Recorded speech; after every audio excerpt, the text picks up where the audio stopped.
থাকলে হয়তো পার্কের ভিতরে গিয়েই বসতাম। এখন তো পার্কটা দেখাই যাচ্ছে না, বোঝাই যাচ্ছে না যে এখানে পার্ক আছে, আদৌ ছিল। ইট পাথরের নগরে বিনোদন কেন্দ্র থেকেও নেই সংস্কারের নামে ৬ বছর ধরে বন্ধ শিশু পার্ক। গাড়ির দখলে ওয়ান্ডারল্যান্ড। ঢাকার ২ সিটির উদাসীনতাই দায়ী মত বিশেষজ্ঞের। বাংলাদেশকে চাপে রাখতে পানিকে অস্ত্র হিসেবে ব্যবহার করছে ভারত, দাবি বিশিষ্টজনদের। সম্পর্কের উন্নতি চাইলে দিল্লিকে নীতি পরিবর্তনের আহ্বান বিএনপি নেতার।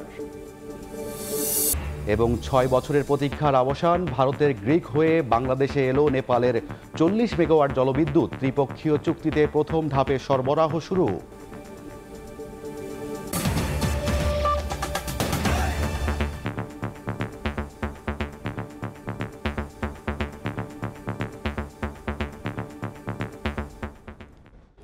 ভোরের সময় সঙ্গে আছি আমি রাইদুল ইসলাম শুভ। বাংলাদেশকে চাপে রাখতে ভারত সীমান্ত পাড়ি দেওয়া নদীর পানি অস্ত্র হিসেবে ব্যবহার করছে বলে দাবি বিশিষ্টজনদের। এ অবস্থায় দ্বিপাক্ষিক সম্পর্ক স্বাভাবিক রাখতে ভারতকে সব বিষয়ে হস্তক্ষেপ না করার আহ্বান জানিয়েছেন বিএনপির স্থায়ী কমিটির সদস্য আমির খসরু মাহমুদ চৌধুরী। শুক্রবার ঢাকা বিশ্ববিদ্যালয়ে আয়োজিত এক সভায় পানি নিয়ে ভারতের রাজনীতির নানা দিক তুলে ধরেন বক্তারা। বরাবরই সীমান্ত পাড়ি দেয়া নদীর পানির অসম বন্টনের ভুক্তভোগী বাংলাদেশ। অসময়ে অতিরিক্ত পানি প্রবাহে যেমন বন্যা দেখা দেয়, তেমনি শুষ্ক মৌসুমে পানির অভাবে ব্যাহত হয় কৃষিকাজ। এক্ষেত্রে আন্তর্জাতিক আইন কতটুকু মানা হয় তা নিয়ে প্রায়ই প্রশ্ন তোলেন অধিকার কর্মীরা। শুক্রবার সন্ধ্যায় ঢাকা বিশ্ববিদ্যালয়ের সমাজবিজ্ঞান অনুষদে অভিন্ন নদীর পানি ও ভারত প্রশ্ন সমাধানের রাজনীতি নিয়ে আয়োজিত এক আলোচনা সভায়ও পানি বন্টন নিয়ে নানা অভিযোগ তোলেন বক্তারা। যদি আমরা ২০ বছর করে ধরি, তাহলেও আপনার ১২৩টা আন্তঃসীমান্ত নদী নিয়ে চুক্তিতে পৌঁছতে গেলে ২৪৬০ বছর লেগে যাবে। বাংলাদেশে যখনই এই মৌসুমটাতে চালের দাম একটু বেশি বাড়ে এবং চালের দাম একটু বেশি বাড়ার কারণেই কিন্তু ফ্যাক্টরিগুলোতে আনরেস্ট তৈরি হয়, কারণ এটা সরাসরি এটার সাথে সম্পৃক্ত হচ্ছে ফ্যাক্টরিগুলো, ইন্ডাস্ট্রিগুলো, ওয়ার্কার্স রাইটস এবং তার নিউট্রিশনাল ডেফিসিয়েন্সি খুব গুরুত্বপূর্ণ হয়ে পড়ে আর কি। রাজনৈতিক দুর্ভাগ্যের একটা অংশীদার আমাদের বিদেশ নীতিও, বিশেষ করে আমাদের ভারত নীতি। গত ৫৫ বছরে আমরা মূলত দু ধরনের, আমাদের এখানে যারা শাসক ছিলেন, শাসক গোষ্ঠীর দু ধরনের ভারত নীতি দেখেছি। বৃহৎ শব্দটা কেন আমার দিতে হবে? সব প্রতিবেশী তো, প্রতিবেশী মানে প্রতিবেশী। বৃহৎ শব্দটার মাধ্যমে একটা রাজনৈতিক বার্তা যায়। কিন্তু এ সময় ভারতের সঙ্গে পানির চুক্তিতে ন্যায্যতা না পাওয়ার পুরো দায় শাসক গোষ্ঠীকে দিয়ে পররাষ্ট্রনীতিতে সংস্কার আনার দাবি জানান তারা। এক্ষেত্রে বাংলাদেশের চাহিদা গুরুত্ব দেওয়ার পাশাপাশি দক্ষিণ এশিয়ার দেশগুলোর সংগঠনগুলোকে সক্রিয় করার ব্যাপারেও কাজ করার আহ্বান তাদের। সভায় সীমান্তে হত্যাকাণ্ডের কথা মনে করিয়ে দিয়ে দুই দেশের সম্পর্ক ঠিক রাখতে পারস্পরিক স্বার্থের প্রতি সম্মান প্রদর্শন এবং যে কোনো বিষয়ে হস্তক্ষেপ না করতে ভারতকে আহ্বান জানান বিএনপি নেতা আমির খসরু মাহমুদ চৌধুরী। চীন সীমান্তে কোনো মানুষকে হত্যা করা হচ্ছে? ভারত কি চীনে কোনো মানুষকে হত্যা করতে পারছে? ইভেন কি পাকিস্তান সীমান্তে কেউ কাউকে হত্যা করতে পারছে কিনা? তাহলে সবচেয়ে বড় শত্রুকে আমরাই কি সবচেয়ে বড় শত্রু? মিউচুয়াল রেসপেক্ট, পরস্পরের প্রতি সম্মানবোধ, দুইটা দেশের মধ্যে, দুইটা দেশের মানুষের মধ্যে মিউচুয়াল ইন্টারেস্ট, যে পরস্পরের স্বার্থ সংরক্ষণ। থার্ড হচ্ছে ওয়ান অফ নন ইন্টারফিয়ারেন্স। বৃহৎ প্রতিবেশী হিসেবে বিবেচনা করে ভারতকে অতিরিক্ত গুরুত্ব না দেওয়ারও পরামর্শ দেন বক্তারা। এই তিনটা বিষয় নিয়ে আসো, এইটার ভিত্তিতে। আল আমিন তুষার, সময় সংবাদ, ঢাকা। সংস্কারের নামে দীর্ঘ ৬ বছর ধরে রাজধানীর অন্যতম প্রধান আকর্ষণ শিশু পার্ক বন্ধ রয়েছে, আর সায়দাবাদের ওয়ান্ডারল্যান্ড পার্ক দখল করে রাখা হচ্ছে সিটি কর্পোরেশনের গাড়ি। কবে শেষ হবে সংস্কার কাজ, কিংবা অন্যগুলোর কী পরিণতি হবে সে তথ্যই নেই কর্তৃপক্ষের কাছে। নগর পরিকল্পনাবিদ বলছেন, উন্নয়নের নামে বিনোদন কেন্দ্র বন্ধ রাখার দায় নিতে হবে সংশ্লিষ্টদের। মাইমুনা হায়দার চৌধুরীর রিপোর্ট। ইটকাঠ আর কংক্রিটের এই নগরীতে বেঁচে থাকার জন্য যতটুকু সবুজের প্রয়োজন তা দিনকে দিন হারিয়ে যাচ্ছে আধুনিকায়নের চাপে। স্বাস্থ্যকর বেঁচে থাকায় নির্মল পরিবেশের খোরাক মেটানো পার্কগুলোও যেন বিলীন হবার পথে এই মেগা সিটিতে। শিশু তো বটেই, নানান বয়সী মানুষের কোলাহলে মুখর থাকা এক সময়ের প্রাণবন্ত এই পার্কটিতে এখন শুনশান নীরবতা। কারণ প্রায় 6 বছর ধরে ঢিমেতালে সংস্কার চলছে এখানে, ফলে পরিত্যক্ত স্থানে পরিণত হয়েছে পার্কটি। সংস্কারের নামে অযত্নে পড়ে আছে পার্কের রাইডগুলো। জানা গেছে ভূমি সংক্রান্ত জটিলতায় খুঁড়িয়ে খুঁড়িয়ে চলছে সংস্কার। কবে শেষ হবে কাজ তাও জানা নেই কর্তৃপক্ষের। অনেক জটিলতা ছিল। ডাম্পিং স্টেশন আছে গাড়ির, সেই গাড়িগুলোকে যদি আমরা এখান থেকে সরিয়ে দিয়ে ওই জায়গাটুকু যদি আমরা শিশু পার্কের জন্য অ্যাকোমোডেট করতে পারি, তাহলে আশা করি যে এই জায়গার ভিতরেই কিন্তু এটিকে করা সম্ভব। আধুনিকায়নের একটি বিষয় আছে, তো এটিকে মাথায় নিয়ে কিন্তু আমাদের কার্যক্রমটা আমরা একটা প্রকল্প নিয়েছিলাম। শুধু শিশু পার্কই নয়, সায়দাবাদের এই ওয়ান্ডারল্যান্ড পার্কটিও করুণ অবস্থায় ধুঁকছে। পার্কের জায়গা দখল করে রাখা হচ্ছে সিটি কর্পোরেশনের গাড়ি। একই অবস্থা সোনারগাঁ মোড়ের পান্থকুঞ্জ নামে বহুল জনপ্রিয় এই পার্কটির। এদিকে ফার্ম গেটের শহীদ আনোয়ারা পার্কটির জায়গা দখল করে তৈরি হয়েছে দোতলা মেট্রো রেলের অফিস, রাখা হয়েছে নির্মাণ সামগ্রী। আমি এখন একটা দোকানের সামনে একটা টুলে বসছি। পার্কটা থাকলে হয়তো পার্কের ভিতরে গিয়েই বসতাম। আগের পরিস্থিতি আর এখনকার পরিস্থিতি এক না। এখন তো পার্কটা দেখাই যাচ্ছে না, বোঝাই যাচ্ছে না যে এখানে পার্ক আছে, আদৌ ছিল। ঢাকা দক্ষিণ সিটি কর্পোরেশনের 75টি ওয়ার্ডে রয়েছে মাত্র 27টি পার্ক, আর উত্তর সিটি কর্পোরেশনের 54টি ওয়ার্ডে রয়েছে মাত্র 23টি, যার অধিকাংশই ব্যবহার করার মতো নয়। নগর পরিকল্পনাবিদরা মনে করেন সংস্কার কাজ দ্রুতই শেষ করা উচিত। বিনোদন কেন্দ্রগুলো যেগুলো বিভিন্ন প্রকল্পের নাম দিয়ে আটকে আছে, সেগুলোকে খুব দ্রুত তার যে প্ল্যানটা আছে সেই প্ল্যানটাকে রিভিশন করা উচিত, যে কত দ্রুত আমরা কত অল্প টাকার মধ্য দিয়ে এই শিশু পার্ক সহ অন্যান্য পার্কগুলোকে আমরা জনগণের জন্য মুক্ত করতে পারি, অন্তত জনগণ যেন সেখানে প্রবেশ করতে পারে। তারপরে অধিকতর সংস্কার হলে সেটা ধাপে ধাপে হবে, কিন্তু পার্কে তালা মেরে উন্নয়নের নামে মানুষকে বঞ্চিত করা, এই দায়টা রাষ্ট্রকে নিতে হবে। সুস্থ সবল নতুন প্রজন্ম গড়ে তুলতে শুধু মানসম্মত আবাসনই নয়, সংস্কারের পাশাপাশি গুরুত্ব দিতে হবে যুগোপযোগী বিনোদন ব্যবস্থার দিকেও, পরামর্শ পরিকল্পনাবিদদের।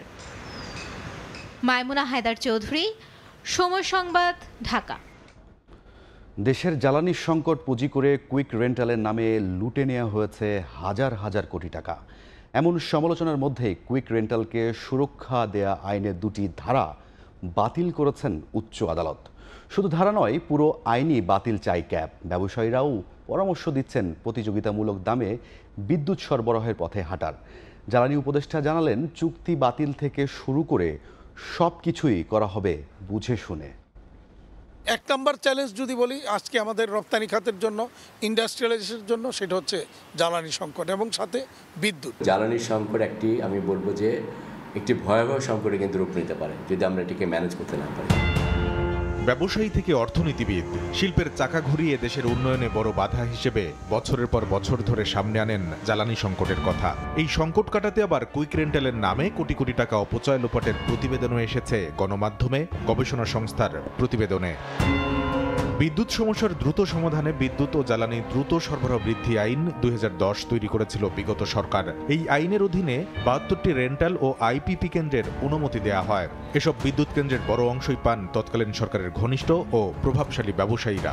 শুরু থেকেই সমালোচিত কুইক রেন্টাল এই আইনের পরিকল্পনা ও প্রচার সংক্রান্ত ধারা 6(2) ও কুইক রেন্টাল কার্যক্রমকে জবাবদিহিতার ঊর্ধ্বে রাখতে করা 6(9) ধারাকে গেল বৃহস্পতিবার অবৈধ ও বাতিল ঘোষণা করেছেন উচ্চ আদালত। আংশিক প্রত্যাশা আমাদের পূরণ হয়েছে। জ্বালানি খাত বিশেষজ্ঞরা বলছেন, জিম্মি হয়ে পড়া জ্বালানি খাতকে মুক্ত করতে 2-1টি ধারা নয়, পুরো আইনটি বাতিল করা উচিত। যে 2 ধারা অসাংবিধানিক বলা হয়েছে, সেই 2 ধারা বাদ হওয়ার হলে তাহলে আইন বৈধ হয়ে যায়। আমরা চাচ্ছি যে আইনই বৈধ। যে সমস্ত কার্যক্রম দ্বারা আমাদের জ্বালানি অধিকার খর্ব করা হয়েছে, যে প্রক্রিয়ায় হাজার হাজার কোটি টাকা, লক্ষ লক্ষ কোটি টাকা দীর্ঘ 1.5 দশক ধরে লুণ্ঠন হয়েছে, পাচার হয়েছে, সেই কার্যক্রম অবৈধ হবে না যদি আইন বাতিল না হয়। গবেষণা সংস্থা সিপিডির তথ্য, কুইক রেন্টাল চালাতে গিয়ে ক্যাপাসিটি চার্জের নামে 14 বছরে জনগণের পকেট থেকে হাওয়া হয়ে গেছে 1,05,000 কোটি টাকা। যদিও শিল্পের সমস্যা সমাধানে তেমন কাজেই আসেনি সরকারের দেয়া বিশাল অঙ্কের ভর্তুকি। এ অবস্থায় সরকারকে ভিন্ন পথে হাঁটার পরামর্শ দিচ্ছেন শিল্পোদ্যোক্তারা। পার্মানেন্ট লো কস্ট এনার্জির দিকে অনেক আগেই চলে যাওয়া উচিত ছিল এবং এটা আমদানি নির্ভর জ্বালানি না হয়ে কিছু আমাদের রিনিউয়েবল এনার্জি, কিছু কয়লা, কিছু গ্যাস, কিছু তেল, এরকম একটা মিক্সড এনার্জি সোর্স আমাদের আরো আগেই আমার মনে হয় এখানে যাওয়াটা প্রয়োজন ছিল। এমন দাবির মধ্যেই অন্তর্বর্তী সরকারের জ্বালানি উপদেষ্টা জানালেন, আদালত রায় দিলেও সহজে বের হওয়া যাবে না কুইক রেন্টাল চুক্তি থেকে। আন্তর্জাতিক যেসব চুক্তি সেগুলো কিন্তু সহজে এগুলো থেকে বের হয়ে যাওয়া যায় না, কারণ আপনি বের হলেই ও তো মামলায় যাবে। তো ওই জন্য আমরা এগুলো খুব ধীরস্থিরভাবে আমরা এগুলো এগোচ্ছি।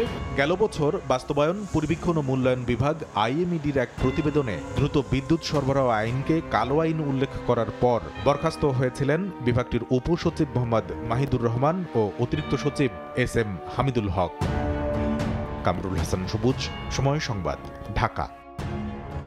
অবসান হলো 6 বছরের প্রতীক্ষার। ভারতের গ্রিড ব্যবহার করে বাংলাদেশে এলো নেপালের 40 মেগাওয়াট জলবিদ্যুৎ। দুপুরে ভার্চুয়ালি যৌথভাবে 3 দেশের সংশ্লিষ্ট মন্ত্রীরা উদ্বোধন করেন বিদ্যুৎ সরবরাহ কার্যক্রম। অনুষ্ঠানে বাংলাদেশের বিদ্যুৎ ও জ্বালানি উপদেষ্টা, ভারতের বিদ্যুৎ প্রতিমন্ত্রী ও নেপালের জ্বালানি ও পানি সম্পদ মন্ত্রী অংশ নেন। নেপাল থেকে বাংলাদেশে বিদ্যুৎ সরবরাহে 2 দেশের মধ্যে সমঝোতা স্মারক সই হয় 2018 সালে।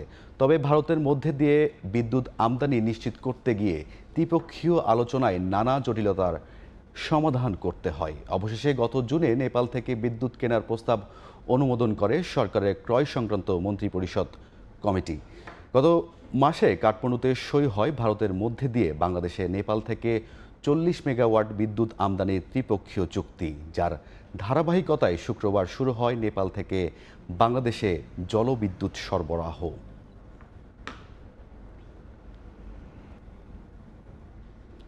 ডলার সংকটে ব্যাংকের এলসি খোলার অপারগতায় তেল, চিনির মতো ভোজ্য পণ্যের দাম আমদানির কিছুটা কমেছে। চাহিদা তুলনায় সরবরাহ কম হওয়ায় প্রভাব পড়তে শুরু করেছে বাজারে। এর মধ্যে বিশ্ববাজারে ভোজ্য তেলের দাম বেড়েছে অন্তত 30%। এ অবস্থায় এলসি খোলার ক্ষেত্রে ব্যাংকগুলো উদার না হলে আসন্ন রমজানে পণ্যের দাম বেড়ে যাওয়ার শঙ্কা ব্যবসায়ী ও ক্যাবের। সাখোয়ার টিপুর ক্যামেরায় কমলদের রিপোর্ট। চট্টগ্রাম কাস্টম হাউজের সবশেষ তথ্য অনুযায়ী চলতি অর্থ বছরের প্রথম 4 মাসে বাংলাদেশে চিনি আমদানি হয়েছে 4,38,000 মেট্রিক টন। তার বিপরীতে গত অর্থ বছরের এই সময়ে চিনি আমদানি হয়েছিল 6,45,000 মেট্রিক টন, অর্থাৎ 2,07,000 মেট্রিক টন আমদানি ঘাটতি রয়েছে। একইভাবে 1.5 লাখ মেট্রিক টন ঘাটতি রয়েছে ভোজ্য তেল, পাম অয়েল আমদানির ক্ষেত্রেও। তবে এই 4 মাসে 1 লাখ মেট্রিক টন বেশি আমদানি হয়েছে সয়াবিন। তেল এবং চিনি এইগুলো আমদানি হচ্ছে এবং এগুলি আমদানির ক্ষেত্রে আমরা তড়িৎ খালাস পদ্ধতিতে যত দ্রুত সম্ভব এগুলি বন্দর থেকে আমরা ছাড়করণ করার জন্য কাস্টমস কর্তৃপক্ষ থেকে কার্যক্রম গ্রহণ করা হচ্ছে। ইতিমধ্যে রমজানকে সামনে রেখে এলসি খোলা ভোগ্যপণ্যের আমদানিও শুরু হয়ে গেছে, তবে তা প্রয়োজনের তুলনায় অনেকটা কম বলে দাবি ব্যবসায়ীদের। তাছাড়া বিশ্ববাজারে ভোজ্য তেলের দাম বেড়েছে অন্তত 30%। যে যাবে বাজার কমার কথা, কিন্তু সেটা কমতেছে না, কারণ আন্তর্জাতিক বাজারটা বেড়ে যাওয়াতে আপনার তেলের বাজারটা কমতেছে না। ব্যাংকে টাকা দিতে পারতেছে না, এখানে সিজনে গেলে ওরা বিভিন্ন ধরনের অজুহাত দেখাচ্ছে। তো সেই হিসাবে গত বছর তুলনায় একটু কম হচ্ছে। বাড়তে থাকা ভোগ্যপণ্যের দাম নিয়ন্ত্রণে রাখতে বাজার মনিটরিং যেমন প্রয়োজন, ঠিক তেমনি প্রয়োজন এলসি খোলার জন্য ব্যাংকগুলোকে উদার হওয়ার নির্দেশ দেওয়া, আর তাতেই সরবরাহ বাড়বে বাজারে।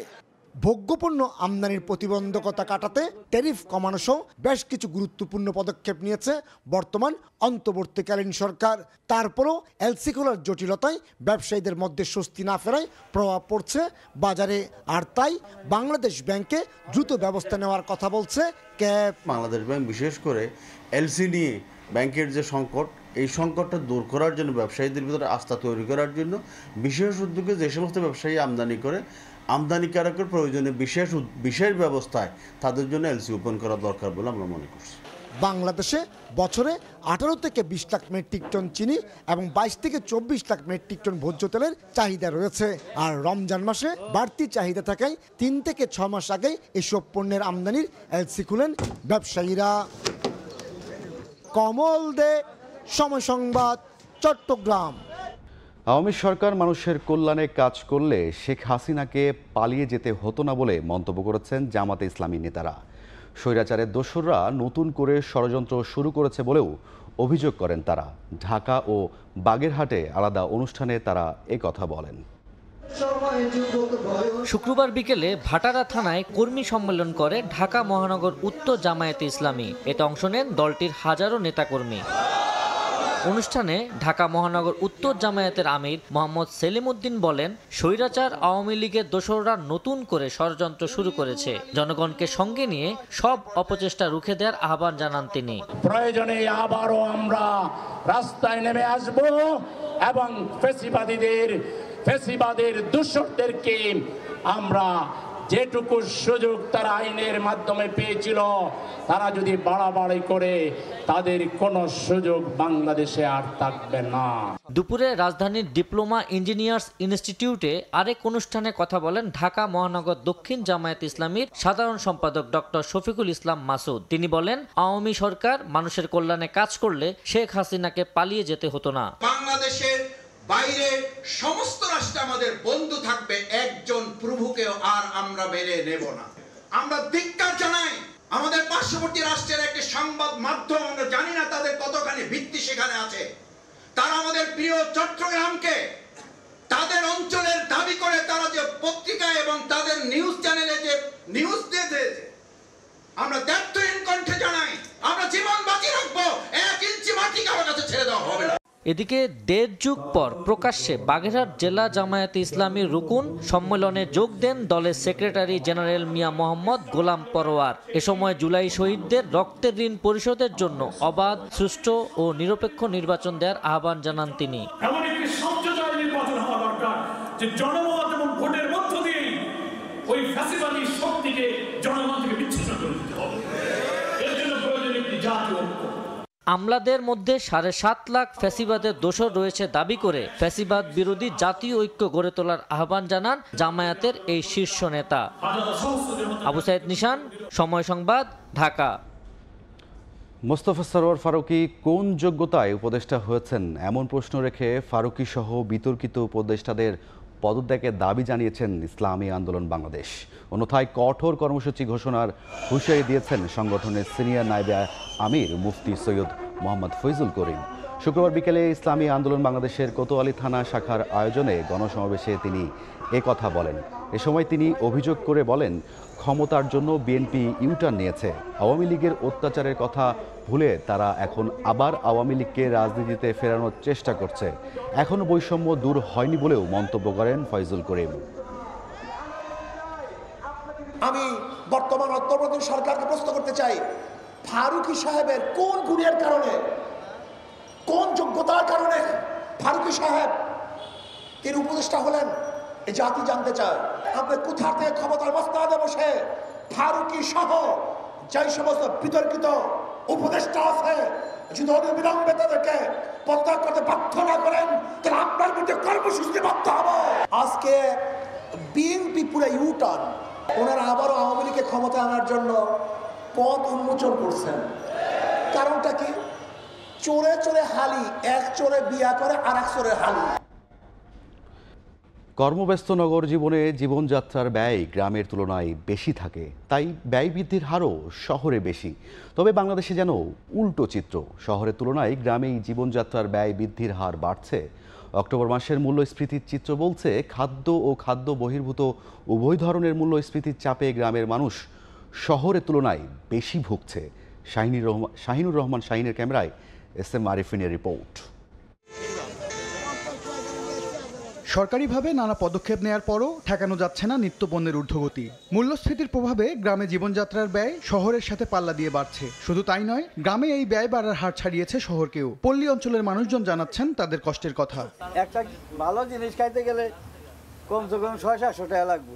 মায়া লাগে অসুস্থ, দেশি মুড়ি খাইব, মানে আমার তো সমর্থন নাই। জিনিস বর্তমানে খাই নাই, ওখানে এই দুন্দুল 80 টাকা 90 টাকা কেজি অভাব পড়ে আছে বর্তমানে। আধা কেজি পেঁয়াজ 75 টাকা কিনে, তার মাছ যদি 300 টাকা, তার বাকি সংসারটা কিভাবে চলবো? বাচ্চা 3টা সাবজেক্ট পড়াবে গেলে মনে করেন মোটামুটি 4000 টাকা লাগে। কোনোদিন শখ করে আব্বু একটু ঘুরতে যাবো, এই ঘোরার টাকাটা দিতেই আমাদের কষ্ট হয়ে যায়। পরিসংখ্যান ব্যুরো বিবিএস বলছে অক্টোবর মাসে গ্রামে খাদ্য মূল্যস্ফীতির হার শহরের তুলনায় বেশি, যদিও গ্রামই খাদ্যের প্রধান যোগানদাতা। অন্যদিকে খাদ্য বহির্ভূত পণ্য ও সেবা গ্রামের ভোক্তারা কম গ্রহণ করলেও এই খাতের মূল্যস্ফীতি তাদের বেশি ভোগাচ্ছে।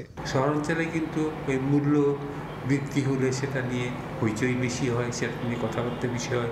এজেন্সি বা মন্ত্রণালয়ে আছেন তারা কিন্তু শহরাঞ্চলে মূল্যটাকে কমানোর জন্য প্রচেষ্টাটা কিন্তু শহরাঞ্চলে সীমাবদ্ধ থাকে। গ্রামাঞ্চলের মানুষ কিন্তু পাইকার ব্যবসায়ী অর্থাৎ যারা আছেন তাদের উপরে সম্পূর্ণরূপে নির্ভর, তারা অসহায়। খাতভিত্তিক মূল্যস্ফীতির তথ্য বিশ্লেষণ করলে দেখা যায় পোশাক পরিচ্ছদ, বিনোদন ও আসবাবপত্র ছাড়া বাকি 5টি খাতে শহরের তুলনায় গ্রামেই মূল্যস্ফীতি বেশি। শিক্ষা ও স্বাস্থ্যের মতো খাতগুলোতে খরচ বাড়ার হার শহরের তুলনায় গ্রামে বাড়ছে।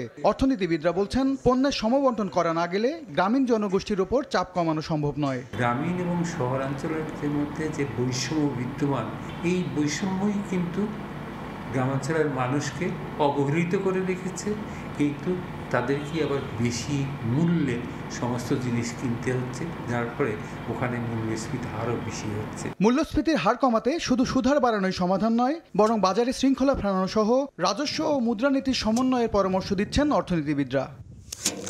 রোদ ঝড় বৃষ্টিতে ভিজে সারা দেশের খাদ্যের চাহিদা পূরণ করছেন গ্রামের যে সকল সাধারণ মানুষ। সরকারি হিসেব বলছে মূল্যস্ফীতির কষাঘাতে সবচেয়ে বেশি জর্জরিত তারা। যেটুকু আয় তা দিয়ে সংসার চালাতে গিয়ে খাদ্য বহির্ভূত পণ্য ছাড়াও শিক্ষা ও চিকিৎসা খাতে ব্যয় কমাতে বাধ্য হচ্ছেন তারা। MS আরিফিন, সময় সংবাদ, ঢাকা। পেঁয়াজ আমদানিতে শুল্ক ছাড়ের 9 দিন পার হলেও বাজারে নেই প্রভাব, বরং সপ্তাহ ব্যবধানে ভারতীয় পেঁয়াজের দাম বেড়েছে 5 থেকে 10 টাকা।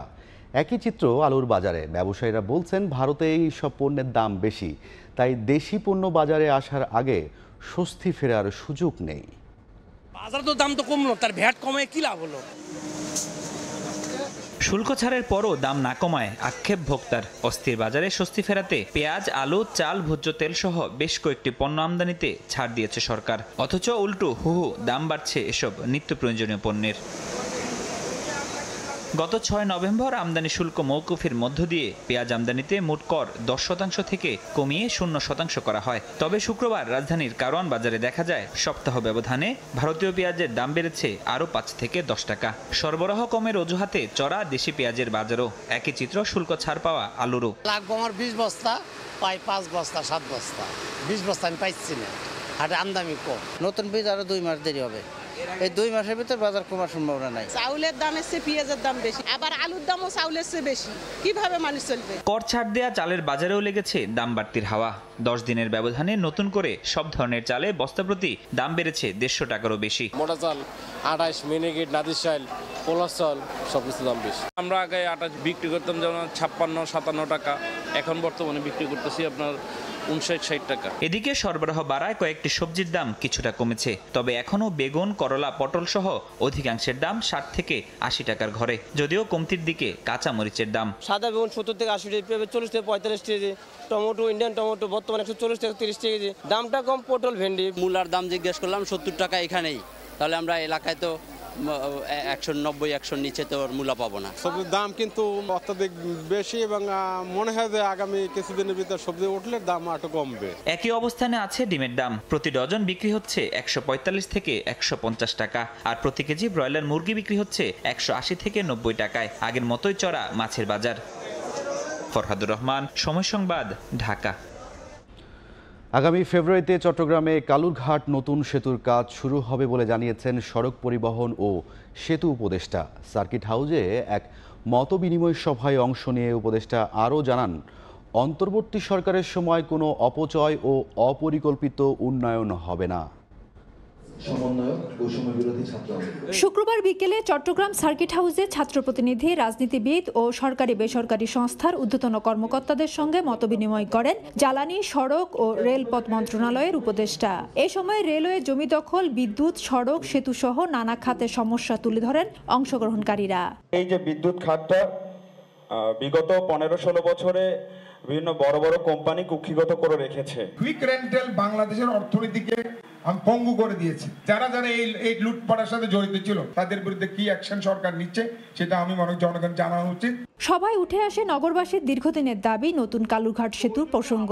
পরে উপদেষ্টা জানান আগামী বছরের ফেব্রুয়ারিতে এই সেতুর কাজ শুরু করতে চায় সরকার। কালুরঘাট রেল সেতু আমরা আশা করতেছি ফেব্রুয়ারি মাস থেকে এটার কাজ শুরু হবে।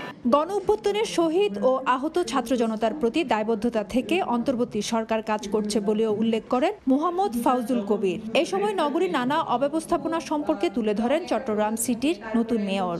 যারা দখল করে রেখেছে সেটা জেলা প্রশাসনের জায়গা হোক আর রেলওয়ের জায়গা হোক কিংবা সড়ক বিভাগের জায়গা হোক, দখলদারদের কোনো দল থাকতে পারে না। কাজে আমরা এখানে যারা দল আছি আপনারা শক্ত ভূমিকায় অবস্থান করুন।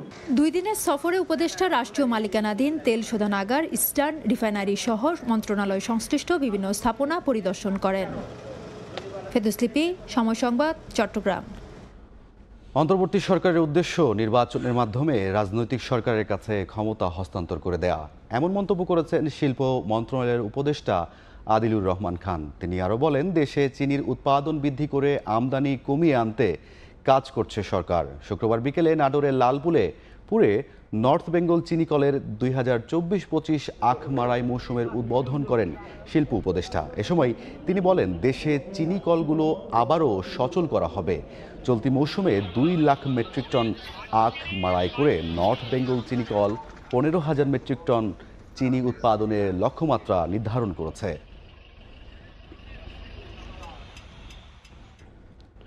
শেখ মুজিবুর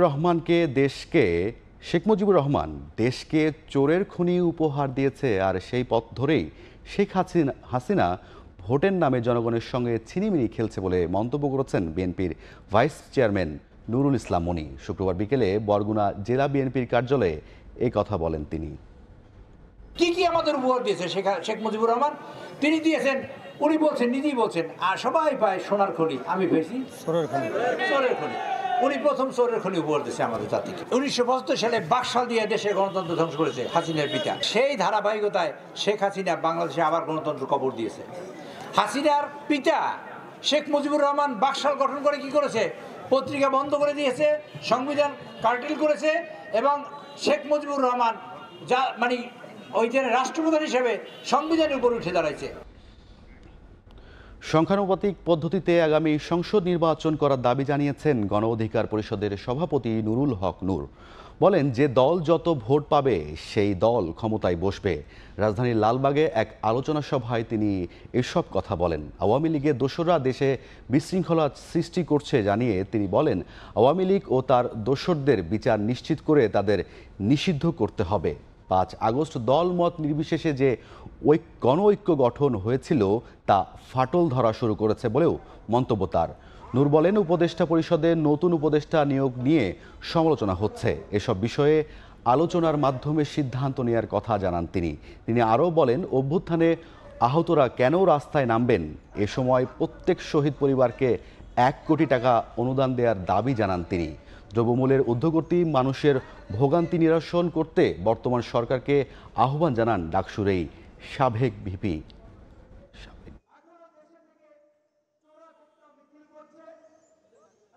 সংখ্যানুপাতিক নির্বাচন পদ্ধতিতে আমরা আগামীর সংসদ নির্বাচন করতে পারি, অর্থাৎ যেই দল যত সংখ্যক ভোট পাবে সেই দলের তত প্রতিনিধি সংসদে থাকবে। গত 15 বছরে যারা বাংলাদেশকে একটা নির্যাতন নিপীড়নের মাধ্যমে একদলীয় রাষ্ট্রে পরিণত করেছিল, তারা দেশ ছেড়ে পালিয়েছে, কিন্তু তাদের দোসরেরা, তাদের সমর্থকরা এখনো দেশে থেকে চোরা গুপ্তা মিছিল করছে। অভ্যুত্থান পরে একটা সরকার গঠিত হয়েছে, তাদের প্রথম এবং প্রধান কাজ হবে এই জুলাই গণ অভ্যুত্থানে আহত এবং নিহতদের ক্ষতিপূরণ, তাদের মূল্যায়নের পাশাপাশি এই খেটে খাওয়া মানুষ যেন স্বস্তির সাথে বাজার করতে পারে সেটি নিশ্চিত করতে হবে।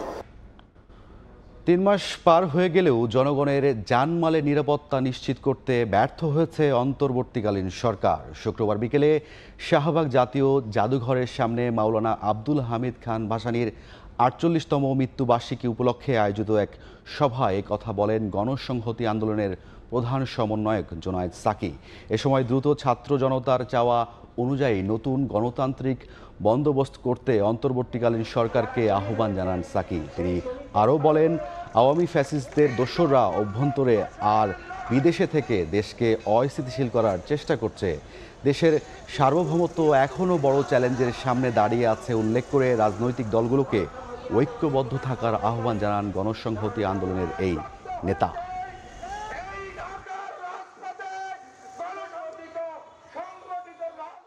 অন্তর্বর্তী সরকারকে বলি, অভ্যুত্থানের উপর দাঁড়িয়ে আছেন আপনারা, রক্তের উপর দাঁড়িয়ে আছেন। 3 মাস পার হয়েছে, এখন পর্যন্ত জানমালের নিরাপত্তা প্রতিষ্ঠিত হয়নি। এই বাংলাদেশে একটা নতুন রাজনৈতিক বন্দোবস্ত লাগবে, আর তার ভিত্তি হবে গণতান্ত্রিক সংবিধান। রাষ্ট্র ব্যবস্থাকে সংস্কার, মেরামত, রূপান্তর করতে হবে। সমস্ত রাজনৈতিক দলের সামনে আজকে চ্যালেঞ্জ, জনগণের আকাঙ্ক্ষা, জনগণের স্বপ্নকে সত্যে পরিণত করতে পারবেন কিনা। ঘোষণার এক যুগেরও বেশি সময় পার মেঘনা তীরবর্তী ব্রাহ্মণবাড়িয়ার আশুগঞ্জে শুরু হয়েছে নির্মাণ কাজ। এতে বন্দর দিয়ে বছরে অন্তত 10 লাখ মেট্রিক টন পণ্য হ্যান্ডলিং করা যাবে। ময়মনসিংহ, সিলেট বিভাগ সহ আশেপাশের 12 জেলার ব্যবসায়ীরা সুফল পাবে। গুরুত্ব বাড়বে আন্তর্জাতিকভাবেও। হৃদয় পালের ক্যামেরায় উজ্জ্বল চক্রবর্তীর রিপোর্ট। ব্রাহ্মণবাড়িয়ার আশুগঞ্জ নৌবন্দর অর্থনৈতিকভাবে ব্যবসার গতি ত্বরান্বিত করতে 2010 সালে নৌবন্দর ঘোষণা করা হয়। অথচ এক যুগের বেশি সময় কেটে গেলেও হয়নি আধুনিক মানের কোনো জেটি। বছরের পর বছর ধরে জরাজীর্ণ দুটি অস্থায়ী জেটিতে চলে হাজার হাজার মেট্রিক টন পণ্য ওঠানামার কাজ। এতে নানাভাবে ক্ষতিগ্রস্ত হতো ব্যবসায়ীরা। দীর্ঘদিনের দাবির মুখে 3টি আধুনিক মানের জেটি নির্মাণের উদ্যোগ নেওয়া হয়। যে প্রকল্পের কাজ শুরু হয় 2023 সালে 17 আগস্ট। তবে ভূমি অধিগ্রহণ জটিলতা থাকায় 8 মাস পর চলতি বছরের সেপ্টেম্বরের প্রথম সপ্তাহে শুরু হয় বন্দরটির দৃশ্যমান কার্যক্রম। এতে পূর্বাঞ্চলের ময়মনসিংহ এবং সিলেট বিভাগ সহ আশপাশের 12 জেলার ব্যবসায়ীরা সুফল পাবেন। পাশাপাশি অভ্যন্তরীণ পণ্য রপ্তানিতেও ভোগান্তি কমে আসবে বলে জানান ব্যবসায়ীরা। এখন যে কার্গো জটিলতা আছে, মাল উড়ান উড়ে যে সমস্যা হচ্ছে, এগুলো অনেকটা কমে যাবে। বিভিন্ন দেশে বিদেশের মালামাল যাবে, রোড আনরোড হবে, আমার এলাকার মানুষের কর্মসংস্থান বাড়বে। বন্দরটির কাজ শেষ হলে আন্তর্জাতিকভাবেও গুরুত্ব বাড়বে আশা কর্তৃপক্ষের। বছরে অন্তত 10 লাখ মেট্রিক টন পণ্য হ্যান্ডেলিং করা যাবে। কার্গো এখানে আসবে, কার্গো ভিড়বে, কার্গো মাল লোডিং আনলোডিং হবে। সেটার এই ফ্যাসিলিটিটা আমাদের এখানে একটা মডার্ন ফ্যাসিলিটি হবে। যখন নাকি ফ্যাসিলিটি বৃদ্ধি পাবে তখন অবশ্যই সেই ফ্যাসিলিটিটা সবাই ইউজ করতে চাবে। সেই অনুযায়ী আমার অবশ্যই পসিবিলিটি ধীরে ধীরে এটা বাড়বে। 2026 সালে জুনে বিশ্বব্যাংকের অর্থায়নে 5 একরের বেশি জায়গার উপর 210 কোটি টাকা ব্যয়ে নির্মাণাধীন প্রকল্পের কাজ শেষ হওয়ার কথা রয়েছে। নির্মাণাধীন আশুগঞ্জ নৌবন্দরটির কাজ শেষ হলে আন্তর্দেশীয় বাণিজ্যের পাশাপাশি আন্তর্জাতিক ক্ষেত্রে বাড়বে এই বন্দরের গুরুত্ব, এমনটি মনে করছেন ব্যবসায়ী সহ সংশ্লিষ্টরা। উজ্জ্বল চক্রবর্তী, সময় সংবাদ, ব্রাহ্মণবাড়িয়া। খাগড়াছড়ির 15টি গ্রামে ছিল না কোনো মাধ্যমিক বিদ্যালয়। এজন্য পায়ে হেঁটে 12 কিলোমিটার দূরের স্কুলে যেতে হতো শিক্ষার্থীদের। দীর্ঘদিন পরে হলেও জেলা প্রশাসনের উদ্যোগে শিক্ষার আলোয় আলোকিত হতে যাচ্ছে দীঘিনালার লম্বাছড়া সহ কয়েকটি এলাকা। আগামী বছর জানুয়ারি থেকে পুরোদমে শুরু হবে বিদ্যালয়টির কার্যক্রম। জিতেন বড়ুয়ার তথ্য ও ছবিতে আরও একটি রিপোর্ট। পাহাড়ের আঁকাবাঁকা পথ ধরে কোমলমতি শিক্ষার্থীরা যাচ্ছে স্কুলে। একটি মাধ্যমিক বিদ্যালয়ের অভাবে এতদিন অনেকেই বঞ্চিত ছিল শিক্ষার আলো থেকে। স্বাধীন বাংলাদেশের 53 বছর পরও খাগড়াছড়ির দীঘিনালা উপজেলার লম্বাছড়া সহ আশপাশের 15টি গ্রামে গড়ে ওঠেনি মাধ্যমিক বিদ্যালয়। এসব এলাকার শিক্ষার্থীদের প্রাথমিক পাঠ শেষে যেতে হতো 12 কিলোমিটার দূরের ছোট মেরুন নিম্ন মাধ্যমিক বিদ্যালয় অথবা দীঘিনালা সরকারি উচ্চ বিদ্যালয়ে। এতে অনেক শিক্ষার্থীর মাধ্যমিক পাঠ অপূর্ণই থেকে যেত। ঝরে পড়া এসব শিক্ষার্থীরা সমাজে রাখতে পারত না তেমন কোনো ভূমিকা। এলাকাবাসীর দাবির মুখে 2023 সালের ডিসেম্বরে জেলা প্রশাসন লম্বাছড়ায় একটি মাধ্যমিক বিদ্যালয়ের ভিত্তিপ্রস্তর স্থাপন করে। প্রতিষ্ঠানটির নাম দেয়া হয় জেলা প্রশাসন স্কুল অ্যান্ড কলেজ। 10 মাসের মধ্যেই কয়েকজন শিক্ষার্থী নিয়ে শুরু হয় পাঠদান। গত সপ্তাহে বিদ্যালয়টির নতুন আরেকটি ভবন নির্মাণ করে বুঝিয়ে দেয়া হয় প্রতিষ্ঠানটিকে। দীর্ঘদিন পর হলেও উচ্চ মাধ্যমিক শিক্ষার সুযোগ হওয়ায় খুশি শিক্ষার্থী ও অভিভাবকরা। বর্ষা বাদল বৃষ্টি হওয়ার জন্য আমি স্কুলে ঠিক মতো যেতে পারছি না। মেরুং হাই স্কুল যেতে অনেক কষ্ট হয়। লম্বাছড়া জেলা প্রশাসন স্কুল অ্যান্ড কলেজ হওয়াতে আমি ঠিক মতো স্কুলে যেতে পারবো। স্কুলটা হওয়ার পরে এখন আমাদের সুবিধা হয়েছে, আর প্রাইমারি থেকে জোরে পড়বে না। শুরুতে শিক্ষার্থী আমরা 42 জন পেয়েছি, আশা করি ধাপে ধাপে আমাদের শিক্ষার্থী অনেক বাড়বে। দুর্গম এলাকার শিক্ষার্থীদের দুর্ভোগ লাঘবে দ্রুতই একটি আবাসিক ছাত্রাবাস নির্মাণের পরিকল্পনা রয়েছে বলে জানান সংশ্লিষ্টরা। এর মাধ্যমে এই এলাকার বিদ্যুৎ, রাস্তাঘাট, অন্যান্য যে অবকাঠামো সকল কিছু উন্নয়ন হবে এবং এই বিদ্যালয় হবে এই এলাকার উন্নয়নের একটি কেন্দ্রবিন্দু। স্কুলকে কেন্দ্র করে যাতে উদ্যোক্তা সৃষ্টি হয় সেজন্য আমরা প্রশিক্ষণ ইনস্টিটিউট আমরা স্থাপন করব, কম্পিউটার ল্যাব স্থাপন করব। বিদ্যালয়টি প্রতিষ্ঠার জন্য 1 একর জমি দান করেন নয়নময় ত্রিপুরা নামে এক চিকিৎসক, আর এটি নির্মাণে ব্যয় হয় 25 লাখ টাকা। সময় সংবাদ, খাগড়াছড়ি। রাজধানীর 50টি স্কুলের 600 শিক্ষার্থীকে নিয়ে শুরু হলো 3 দিন ব্যাপী দ্বিতীয় IHSB আন্তঃ স্কুল বিজনেস কার্নিভাল। শুক্রবার সকালে উত্তরার ইন্টারন্যাশনাল হোপ স্কুল বাংলাদেশ প্রাঙ্গণে অকোটেক্সের সহযোগিতায় ইন্টারন্যাশনাল হোপ স্কুলের বিজনেস কার্নিভাল ক্লাবের আয়োজনে কার্নিভালটি অনুষ্ঠিত হয়। এর উদ্বোধন করেন ব্রিটিশ ডেপুটি হাইকমিশনার এবং বাংলাদেশে British development director James Goldman সহ বিশিষ্টজনরা। সভাপতিত্ব করেন IHSB বিজনেস কার্নিভালের সভাপতি রাফিদ বিন জলিল। বক্তারা বলেন, শিক্ষার্থীরা তাদের ব্যবসায়িক পরিকল্পনা তুলে ধরবে এবং এর মাধ্যমে ভবিষ্যতে উদ্যোক্তা হতে আগ্রহী হবে। ময়মনসিংহে শুরু হলো 8 দিনব্যাপী বিভাগীয় বইমেলা। শুক্রবার বিকেলে নগরীর টাউন হল প্রাঙ্গণে ফিতা কেটে ও বেলুন উড়িয়ে বইমেলার উদ্বোধন করেন বিভাগীয় কমিশনার মোহাম্মদ মোখতার আহমেদ। মেলায় 8টি সরকারি, 57টি বেসরকারি ও 6টি সেবাধর্মী স্টল ও প্রকাশনা সংস্থা অংশ নিয়েছে। উদ্বোধন শেষে বিভিন্ন স্টল ঘুরে দেখেন বিভাগীয় কমিশনার সহ অতিথিরা।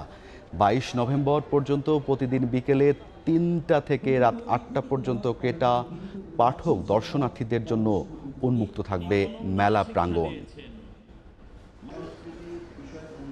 ও বৈচিত্র্যময় সংস্কৃতিতে অনন্য রাঙামাটি, অথচ জেলার পর্যটন শিল্প বিকাশে অপার সম্ভাবনা থাকলেও নেই সরকারি উদ্যোগ। এতে পর্যটন খাতে রাজস্ব হারাচ্ছে সরকার। উদ্যোক্তাদের দাবি, নিয়ম সহজ করা সহ ঋণ সুবিধা মিললে অর্থনৈতিকভাবে ঘুরে দাঁড়াবে পাহাড়ি জনপদ। হেফাজত সবুজের তথ্য ও রাজীব দাস মুন্না ছবিতে রিপোর্ট।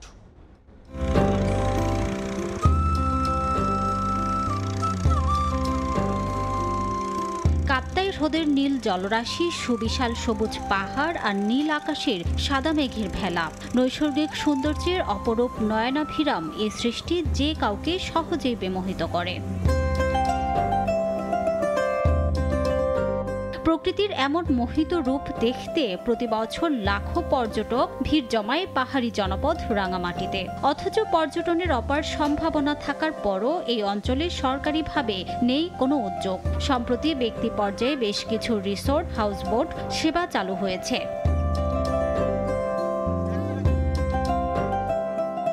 উদ্যোক্তাদের দাবি, সরকারি উদ্যোগ, বিধিবিধান, বিদেশি পর্যটক আগমনের নীতিমালা শিথিল, ব্যাংক ঋণ সহজীকরণ সহ বেশ কিছু পদক্ষেপ গ্রহণ করা গেলে রাঙামাটি পর্যটন খাতের জিডিপিতে গুরুত্বপূর্ণ ভূমিকা রাখবে। এলাকার উদ্যোক্তাদের সাথে কিভাবে সেটাকে আরো সমন্বয় ঘটানো যায়, এই কাজটা করা দরকার। কক্সবাজার থেকে বা বান্দরবান থেকে এখানে যদি ইন্টারসিটি একটা ভালো কানেক্টিভিটি থাকে ট্রান্সপোর্টের মধ্যে, একটা সংস্করণ দরকার, সেটা যদি সরকারিভাবে নেওয়া হতো আমার মনে হয় এখানে রাঙামাটির পর্যটনটা আরো অনেক বেশি এগিয়ে যেত। ঋণ প্রাপ্তির ক্ষেত্রে প্রতিবন্ধকতা নিরসন সহ আকর্ষণীয় স্থান হিসেবে গড়ে তুলতে প্রয়োজনীয় পদক্ষেপ নেওয়ার আশ্বাস সংশ্লিষ্টদের। ইতিমধ্যে রাঙামাটি পার্বত্য জেলা পরিষদ হতে পার্বত্য মন্ত্রণালয়ে 1200 কোটি টাকার পর্যটন উন্নয়ন পরিকল্পনা দাখিল করা হয়েছে। কোথায় প্রতিবন্ধকতা রয়েছে সেই বিষয়গুলো যদি আমার সামনে উপস্থাপন করে তাহলে আমি ব্যাংকের সাথে কথা বলে দেখবো যে কোথায় প্রতিবন্ধকতা আছে এবং কিভাবে সেই সমস্যাটা সমাধান করা যায় সেই বিষয়ে তখন আমি উদ্যোগ গ্রহণ করব। রাঙামাটিতে ব্যক্তি পর্যায়ে শতাধিক রিসোর্ট ও 11টি হাউস বোট থাকলেও সরকারি পর্যায়ে একটি ঝুলন্ত সেতু ও মোটেল ছাড়া কোনো স্থাপনা নেই। সময় সংবাদ, রাঙামাটি। রাস পূর্ণিমায় পূর্ণ স্নান উৎসবে মাতলেন ভক্তরা। কুয়াকাটা সমুদ্র সৈকত সহ দেশের বিভিন্ন স্থানে সনাতন ধর্মাবলম্বীদের মিলন মেলায় পরিণত হয়। প্রতি বছর কার্তিকের পূর্ণিমা তিথিতে পালন করা হয় রাস উৎসব। দিনটি উপলক্ষে পূর্ণ স্নানে মেতেছে হিন্দু সম্প্রদায়। সমুদ্র সৈকত কুয়াকাটায় উদযাপিত হয়েছে রাস মেলা। পুণ্যার্থীদের উপচে পড়া ভিড়ে পর্যটন কেন্দ্র কুয়াকাটার সৈকতে পাপমোচন ও পুণ্য লাভের আশায় সকালে জড়ো হন বহু মানুষ।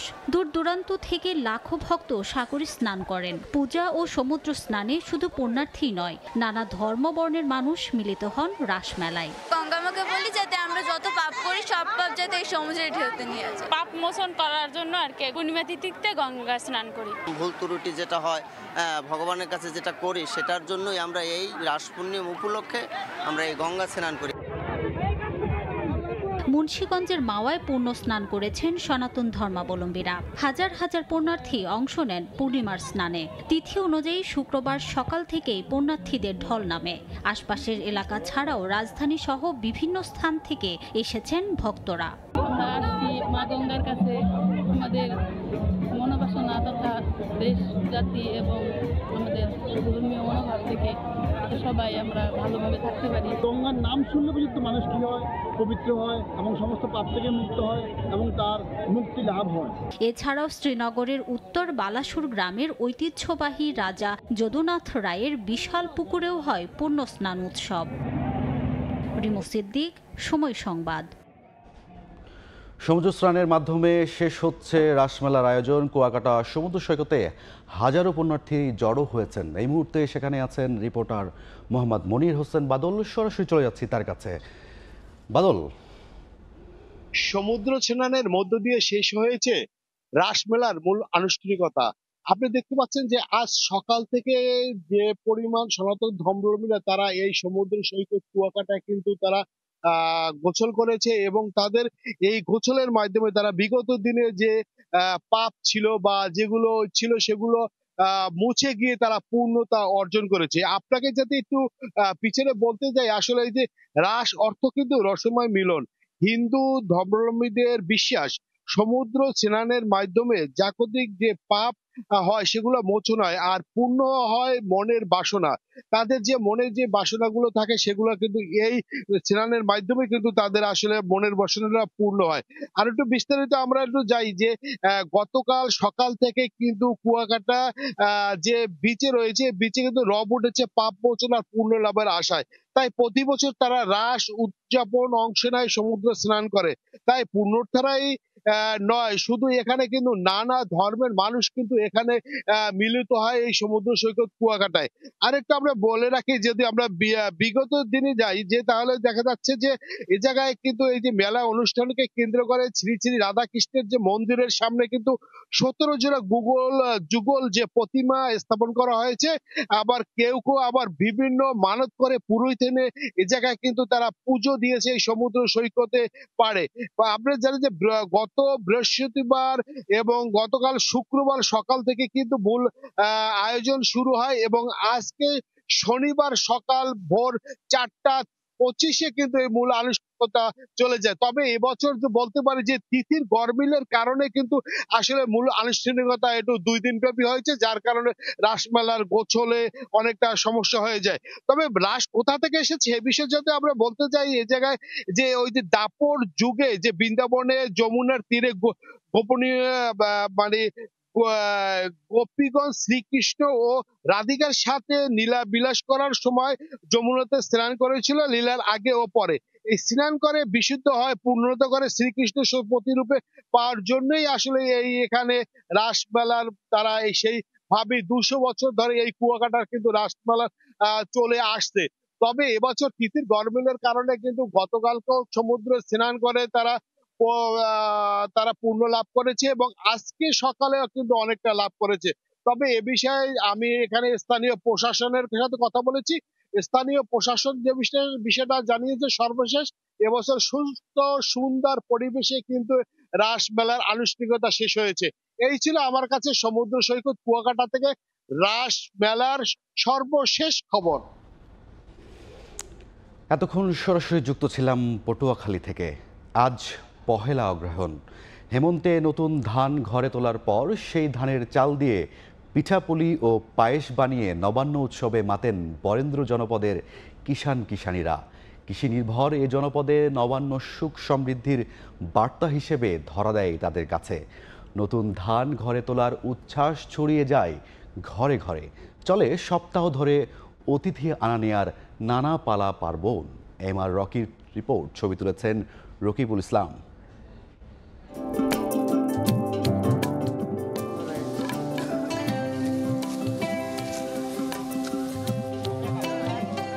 হলুদ আভা ছড়ানো পাকা ধানের বিস্তৃত মাঠে দোল খাচ্ছে কৃষকের ঘাম ঝরা স্বপ্ন।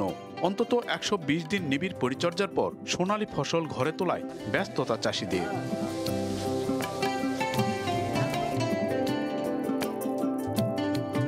বরেন্দ্র জনপদে কৃষকের ঘরে হেমন্ত আসে সুখ সমৃদ্ধির বার্তা নিয়ে।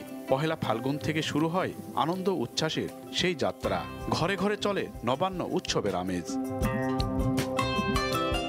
আমন ধান কেটে তোলার পর সেই ধানে প্রস্তুত চালে প্রথম রান্নার আয়োজনের নাম নবান্ন উৎসব। বাঙালির ইতিহাস, ঐতিহ্য ও সংস্কৃতি জড়িয়ে রয়েছে এর সঙ্গে। কৃষি নির্ভর এই জনপদে কৃষি জমির সঙ্গে নিবিড় সম্পর্কের সূত্রই নবান্ন হয়ে উঠেছে আবহমান বাংলার লোকায়ত উৎসব।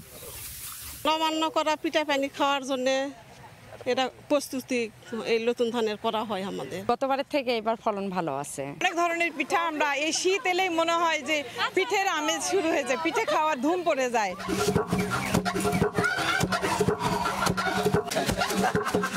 নবান্নকে ঘিরে কিষাণ বধুরা নতুন ধানের সিদ্ধ চাল দিয়ে আটা তৈরি করেন। ধান ভানার ঢেকির তালে মুখর হয় বাড়ি রাঙিনা। নতুন চালের পিঠাপুলি, ক্ষীর, পায়েস তৈরিতে পড়ে যায় ধুম। নবান্নের বাহারি সব খাবারের সেই উচ্ছ্বাস লোকালয় ছাপিয়ে ছড়িয়ে পড়ে শহরেও। শত বছরের এমন ঐতিহ্য এ জনপদের মানুষের কাছে মর্যাদা ও গৌরবের। নওগাঁতেই এই উৎসবটি প্রতি বছর পালন করে আসে সারা দিন ব্যাপী।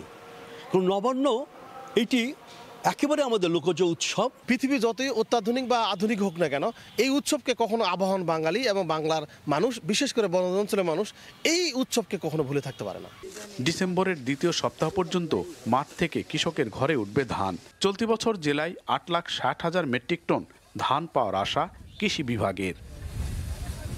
এমআর রকি, সময় সংবাদ, নওগাঁ।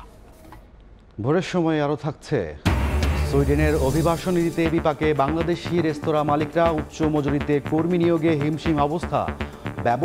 ব্যবসা গুটিয়ে নিচ্ছেন অনেকেই। মাঠ পর্যায়ে 1 মণ লবণের দাম 300 থেকে 350 টাকা, কিন্তু লবণের উৎপাদন খরচই পড়ছে 400 টাকার বেশি। এতে উৎপাদনের মৌসুম শুরু হলেও মুখে হাসি নেই কক্সবাজার উপকূলের লবণ চাষিদের। পরিস্থিতি বিবেচনায় ন্যায্য মূল্য নিশ্চিতের দাবি তাদের। আবহাওয়া অনুকূলে থাকলে এবারও লক্ষ্যমাত্রা ছাড়িয়ে যাওয়ার আশা কর্তৃপক্ষের। মোহাম্মদ ফরাজের ক্যামেরায় সুজাউদ্দিন লুবেরের রিপোর্ট। শীত মৌসুম শুরুর সঙ্গে সঙ্গে শুরু হয় লবণ উৎপাদনে চাষিদের ব্যস্ততা, কিন্তু এবার আবহাওয়া অনুকূলে না থাকায় মাঠে নামতে দেরি হয় কক্সবাজার উপকূলের চাষিদের। তার উপর লবণের দামও নিম্নমুখী। এমন শঙ্কার মধ্যে আগামী মে মাস পর্যন্ত চলতি মৌসুমের লবণ উৎপাদন চলবে। চাষিদের দাবি, মাঠ পর্যায়ে প্রতিমণ লবণে উৎপাদন খরচ 400 টাকার বেশি, কিন্তু বিক্রি করতে হচ্ছে 300 থেকে 350 টাকায়। এদিকে গেল বছরের অবিকৃত 4 লাখ মেট্রিক টন লবণ এখনও মজুত রয়েছে মাঠে। এই অবস্থায় লোকসানের সংখ্যায় লবণ চাষিরা। লবণের শ্বাসের দাম নির্ধারিত করে দেয় নাই, কেন একটু বাড়ে কেন একটু কমে, আমাদের লোকসান হয়। তেল খরচ আছে, পলিথিন খরচ আছে, মাঠও লাগে দেওয়া করে। এখন আর বেশি কিনিয়ে টিয়া বাইদে ইয়া তোনার আর কম। বর্তমানে লবণের মূল্য 280 টাকা থেকে সর্বোচ্চ 300 টাকা। তাদের উৎপাদন কষ্টই পড়েছে প্রতি মনে 350-এর উপরে। আবহাওয়া অনুকূলে থাকলে লবণ শিল্পে এবারও লক্ষ্যমাত্রা ছাড়িয়ে যাওয়ার সম্ভাবনা দেখছে কর্তৃপক্ষ। অতীতের যেগুলো আবহাওয়ার ইতিহাস আমরা দেখছি, সেক্ষেত্রে সাধারণত সিজনের শেষ দিকে আমরা আবার সিজনটা ভালো পাই। তো সেক্ষেত্রে এটা আশা করছি আমরা আবহাওয়া ওই সময় অনুকূল থাকলে এটা কাভার হয়ে যাবে। চলতি মৌসুমে লবণের চাহিদা ধরা হয়েছে 26,10,000 মেট্রিক টন, আর গেল 15 দিনে লবণ উৎপাদন হয়েছে মাত্র 55 মেট্রিক টন। সুজাউদ্দিন রুবেল, সময় সংবাদ, কক্সবাজার। কয়েক দফা বন্যায় লক্ষ্মীপুরে সুপারি গাছের ব্যাপক ক্ষতি হলেও বাজারে ভালো দাম পাওয়ায় খুশি চাষিরা। প্রতি কাউন বা 1280 পিস সুপারি বিক্রি হচ্ছে 3000 টাকায়, যা গত বছরের তুলনায় 1000 টাকা বেশি। এবার উৎপাদিত সুপারি থেকে 1000 কোটি টাকার বেশি আয়ের আশা কৃষি বিভাগের। মাজহারুল আনোয়ার টিপুর রিপোর্ট। গাছ থেকে সুপারি নামিয়ে প্রক্রিয়াজাত করছেন চাষিরা। হলুদ ও সবুজ রঙের আধা পাকা সুপারি দেখে প্রফুল্ল তারা। লক্ষ্মীপুরে অর্থকরী ফসলের মধ্যে অন্যতম সুপারি। বাড়ির আঙ্গিনায় ও পতিত জমিতে সুপারির বাগান করে ভাগ্য ঘুরেছে অনেকের। এবছর অনুকূল আবহাওয়া ও সময়মতো বৃষ্টিপাত হওয়ায় আশার আলো দেখেছিলেন বাগান মালিকরা। তবে কয়েক দফার বন্যায় বাগানে পানি জমে মারা যায় অনেক গাছ। কিন্তু বাজারে সুপারির দাম ভালো পাওয়ায় খুশি চাষিরা। বাজারে প্রতি কাউন বা 1280 পিস সুপারি বিক্রি হচ্ছে 3000 টাকায়, যা গেল বছর বিক্রি হয়েছিল 1800 থেকে 2000 টাকায়। গত বছর থেকে এবার সুপারি কম হইলো, এবার সুপারির দাম বেশি। আমাদের গিরস অনেক লাভবান হয়েছে এবার সুপারি ন্যায্য মূল্য পেয়ে। এবার দামে পোষাইতেছে, আমরা খুব খুশি। নোয়াখালীর সুপারিগুলা খেতে সুস্বাদু, অত্যন্ত স্বাদ। সুপারির জাত উন্নয়নে গবেষণা কেন্দ্র স্থাপনের পাশাপাশি চাষিদের মাঝে উন্নত জাতের চারা বিতরণ করা গেলে উৎপাদন আরও বাড়বে বলে জানান কৃষি কর্মকর্তা। সুপারি সবচেয়ে বড় সুবিধা, অনাবাদী প্রতি জমিতে সুপারি চাষ করে থাকে, ফলে আমাদের যে জায়গাটাকে ব্যবহার হয় না সেটাকে সদ্ব্যবহার করা যাচ্ছে। এই সুপারিকে যদি আমরা শিল্প হিসেবে গড়ে তুলতে পারি এখানে, তাহলে কৃষকরা এখান থেকে আরও বেশি লাভবান হবে এবং লক্ষ্মীপুর জেলা তথা সারা দেশ উপকৃত হবে। জেলায় 7200 হেক্টর জমিতে সুপারির বাগান রয়েছে, যা থেকে 36,000 মেট্রিক টন উৎপাদন লক্ষ্যমাত্রা ধরা হলেও পাওয়া গেছে আরও 4000 মেট্রিক টন বেশি। মাজহারুল আনোয়ার টিপু, সময় সংবাদ, লক্ষ্মীপুর। ফেনী শহরের পৌর মৎস্য আড়তে ভোরেই জমে উঠেছে মাছ কেনাবেচা। জেলার বিভিন্ন এলাকার খাল, বিল ও জলাশয়ের মাছ নিয়ে আসছেন জেলেরা। এ বিষয়ে বিস্তারিত জানতে পৌর মৎস্য আড়ত থেকে যুক্ত হচ্ছেন সহকর্মী আতিয়ার সজল। সরাসরি চলে যাচ্ছি সজলের কাছে। সজল, ফেনী শহরের সবচেয়ে বড় মাছের আড়ত ফেনী পৌর মৎস্য আড়ত। এই আড়তটিতে প্রতিদিন কিন্তু দেশের বিভিন্ন প্রান্ত থেকে, বিভিন্ন জেলা থেকে বিভিন্ন প্রজাতির মাছ, তরতাজা মাছ এখানে আসে এবং সেই মাছ বেচা বিক্রিতে কিন্তু সরগরম হয়ে থাকে। কাকডাকা ভোর থেকে একেবারে বলা চলে সারা দিনব্যাপী। এখানে কিন্তু আমরা দেখতে পাচ্ছেন যে মানুষে লোকে লোকারণ্য এবং মাছ বিক্রির যে হাঁকডাক, সেই হাঁকডাকে কিন্তু জমজমাট একদম একটা পরিবেশ বিরাজ করে।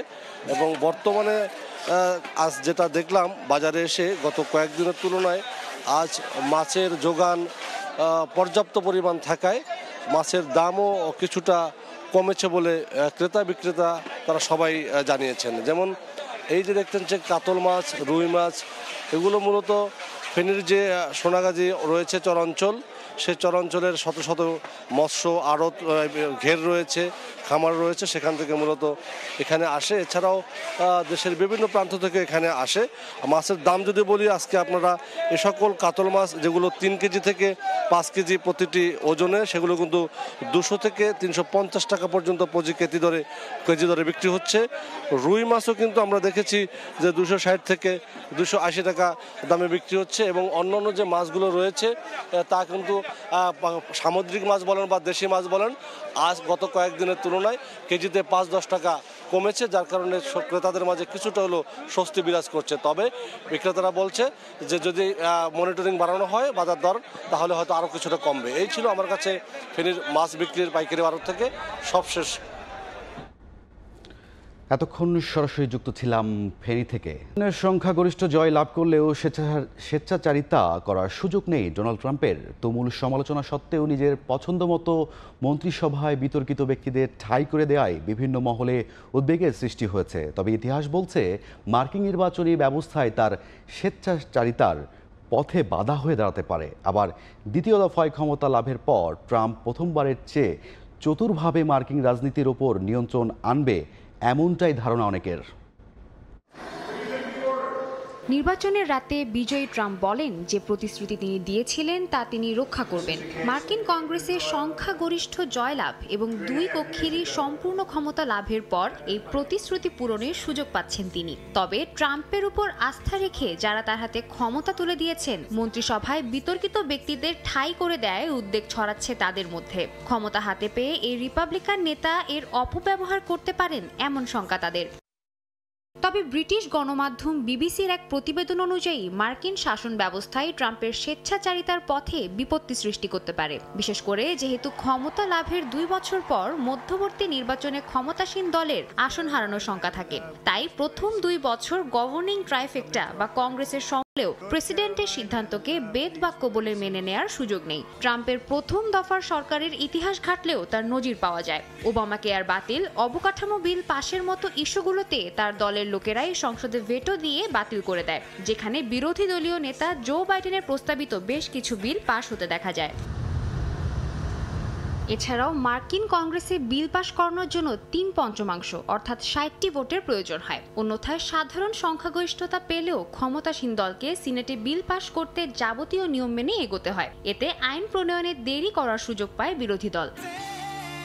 তবে বিবিসির প্রতিবেদন অনুযায়ী ট্রাম্পের প্রথম দফার বিপত্তিগুলো এ দফায় তার পথে বাধা সৃষ্টির সম্ভাবনা কম। এর মতে ট্রাম্পের প্রথম সরকার ব্যবস্থায় তার সবচেয়ে বড় অর্জন ছিল সুপ্রিম কোর্টে 3 জন কনজারভেটিভের অবস্থান নিশ্চিত করা। এতে অন্তত কয়েক দশকের জন্য আইন বিভাগের 2/3 সংখ্যাগরিষ্ঠতা নিশ্চিত করতে সক্ষম হয়েছেন তিনি। এছাড়া সিনেটের রিপাবলিকানরা সংখ্যাগরিষ্ঠ, যা এবারের শাসনামলে তার বড় বড় পরিকল্পনাগুলো বাস্তবায়নে সাহায্য করবে।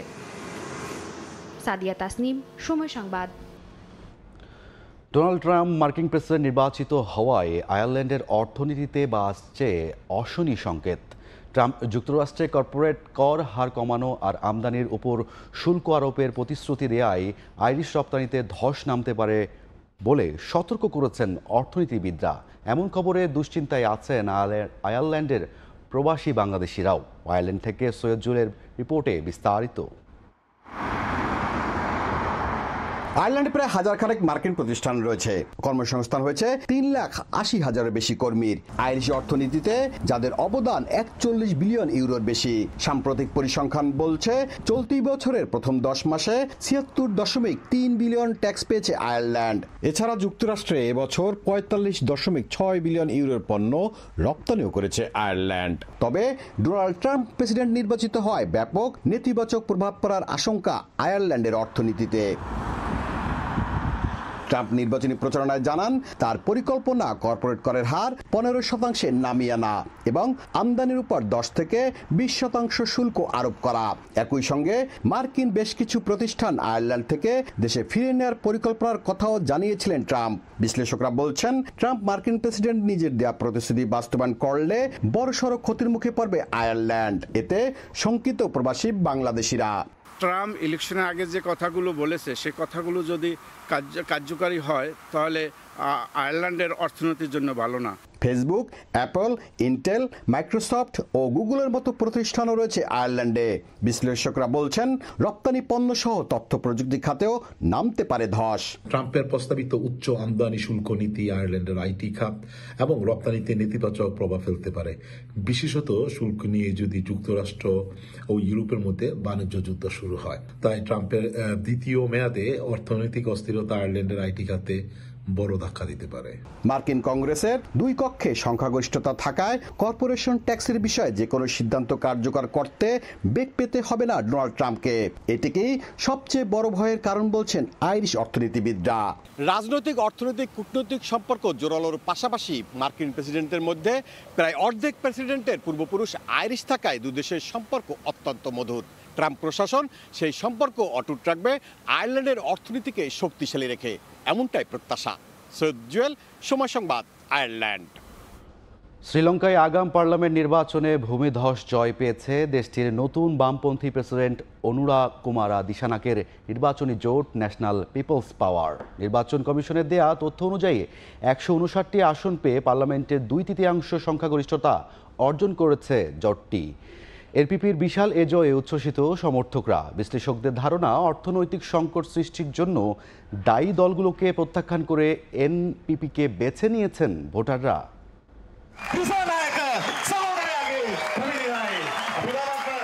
ভাগ্যদেবী যেন নিজে এসে ধরে দিচ্ছেন শ্রীলঙ্কার নতুন প্রেসিডেন্টের কাছে। গেল সেপ্টেম্বরই দ্বীপরাষ্ট্রটির প্রেসিডেন্ট নির্বাচনে বিশাল জয়ের স্বাদ পান অনুরা কুমার দিশানায়েক। এবার শ্রীলঙ্কায় পার্লামেন্ট নির্বাচনে ভূমিধস জয় পেল নতুন বামপন্থী প্রেসিডেন্টের জোট ন্যাশনাল পিপলস পাওয়ার এনপিপি। বার্তা সংস্থা রয়টার্স বলছে, বৃহস্পতিবার শুরু হওয়া এই নির্বাচনে পার্লামেন্টের আসন সংখ্যা 225। এর মধ্যে 196 আসনে সরাসরি ভোট হয়, যার মধ্যে 159টিতে জয় পায় ন্যাশনাল পিপলস পাওয়ার, অর্থাৎ 2/3 সংখ্যাগরিষ্ঠতা পেয়েছে তারা। বাকি 29টি জাতীয় ভিত্তিক আসন। স্থানীয় গণমাধ্যম বলছে 225 আসনের পার্লামেন্টে এনপিপির আসন সংখ্যা ছাড়িয়ে যেতে পারে 150-এর ঘর। অন্যদিকে এনপিপি জোটের প্রধান প্রতিপক্ষ সমাগি জনা বালাবেগায়া জয় পেয়েছে 40টি আসনে। বিশ্লেষকরা বলছেন, অর্থনৈতিক সংকট সৃষ্টির জন্য দায়ী দলগুলোকে প্রত্যাখ্যান করে এনপিপিকে বেছে নিয়েছেন ভোটাররা। ঐতিহাসিক এ জয়ে খুশি বাম সমর্থকরা। লঙ্কানদের কাছ থেকে অভূতপূর্ব সাড়া পেয়েছি আমরা, ঠিক এমনটাই আশা করেছিলাম। আশা করি নতুন সরকার সামনের দিনগুলোতে সব বৈষম্য দূর করবে। ফলাফল প্রকাশের পর সামাজিক যোগাযোগ মাধ্যম এক্সের এক পোস্টে সবাইকে ধন্যবাদ জানান বামপন্থী রাজনীতিক অনুরা কুমার দিশানায়েক। এর আগে প্রেসিডেন্ট নির্বাচনে জয়ী হয়ে ক্ষমতা গ্রহণের পর পার্লামেন্ট ভেঙে দিয়ে 14 নভেম্বর আগাম পার্লামেন্ট নির্বাচনের তারিখ ঘোষণা করেন মার্ক্সবাদী এই নেতা। মৌসুমী সাথী, সময় সংবাদ। সুইডেনে অভিবাসন নীতির কারণে বিপাকে পড়েছে বাংলাদেশি রেস্টুরেন্ট সহ ছোট ব্যবসা প্রতিষ্ঠানগুলো। নতুন করে কর্মী নিয়োগে নানা জটিলতার মুখোমুখি হতে হচ্ছে তাদের। কর্মীদের উচ্চ মজুরি নির্ধারণ নিয়ে অসন্তুষ্ট মালিকরা। ফলে দেশটিতে বাংলাদেশি রেস্তোরাঁর চাহিদা বাড়লেও কর্মী সংকটে তা সম্ভব হচ্ছে না। সুইডেন থেকে আরও জানাচ্ছেন শফিউল আলম। অভিবাসী বান্ধব দেশ হিসেবে পরিচিত সুইডেন, বাংলাদেশ সহ বিশ্বের বিভিন্ন দেশ থেকে ওয়ার্ক পারমিট নিয়ে সুইডেনে আসেন বিপুল সংখ্যক অভিবাসী। 2022 সালে অভিবাসন নীতিতে ব্যাপক পরিবর্তনের অঙ্গীকার নিয়ে ক্ষমতায় আসে বর্তমান জোট সরকার। এরপর থেকেই পাল্টাতে থাকে সে চিত্র। অভিবাসন খাতে কঠোর নিয়ম নীতির কারণে হাজার হাজার অভিবাসীকে সুইডেন ছাড়তে হয়। সুইডেনে বাংলাদেশি মালিকানাধীন রেস্তোরাঁর সংখ্যা 200-র বেশি, যার প্রায় সবগুলোতেই কাজ করছেন প্রবাসী বাংলাদেশিরা। রেস্তোরাঁর চাহিদা থাকলেও কর্মী সংকটে তা হচ্ছে না, কারণ সুইডেনের বর্তমান ওয়ার্ক পারমিটে সর্বনিম্ন বেতনে একজন কর্মী নিয়োগে প্রতিষ্ঠানের মাসিক খরচ হয় বাংলাদেশি মুদ্রায় 5 লাখ টাকারও বেশি। ব্যবসায়ীরা বলছেন, এত অর্থ খরচ করে ওয়ার্ক পারমিটে কর্মী নেওয়া তাদের জন্য প্রায় অসম্ভব। ফলে অনেকেই কর্মী সংকটের কারণে প্রতিষ্ঠান বন্ধ করতে বাধ্য হচ্ছেন। কর্মচারী বেতনের কারণে একটা লোক বাংলাদেশ থেকে আনতে হলে এখন তাকে 5 লাখ টাকা আমাকে আমার কোম্পানি করতে হবে। এই কারণে আমরা রেস্টুরেন্ট কমিয়ে ফেলার চিন্তা ভাবনা করতেছি। আগে তো ইটালি থেকে বা বিভিন্ন দেশের থেকে লোক আসতো, তারাও এখন আসে না, যার জন্য আমরা খুব সাফার। কিন্তু আমরা এটা মনে করি সরকার এটা একটু খেয়াল করা উচিত যে আমরা যারা ছোট ছোট ইন্ডাস্ট্রি আছি তারা যেন আরো ডেভেলপ করতে পারি। সুইডেনে 4 বছর ওয়ার্ক পারমিট নিয়ে বসবাসের পর স্থায়ী বসবাসের আর 5 বছর বসবাসের পর নাগরিকত্বের আবেদনের সুযোগ রয়েছে। ফলে অভিবাসীদের পছন্দের দেশের তালিকায় দেশটির অবস্থান শুরুর দিকে। শফিউল আলম, সময় সংবাদ, সুইডেন।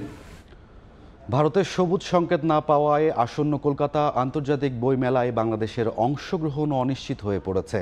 শুক্রবার আয়োজকরা সংবাদ সম্মেলনে এ কথা জানান। এদিন বইমেলার থিম কান্ট্রি জার্মানির লোগো উন্মোচন করা হয়। 28 জানুয়ারি সল্টলেকে বসছে কলকাতা আন্তর্জাতিক বইমেলার 48তম আসর। বিশ্বজিৎ দাসের ক্যামেরায় বিস্তারিত জানাচ্ছেন সুব্রত আচার্য।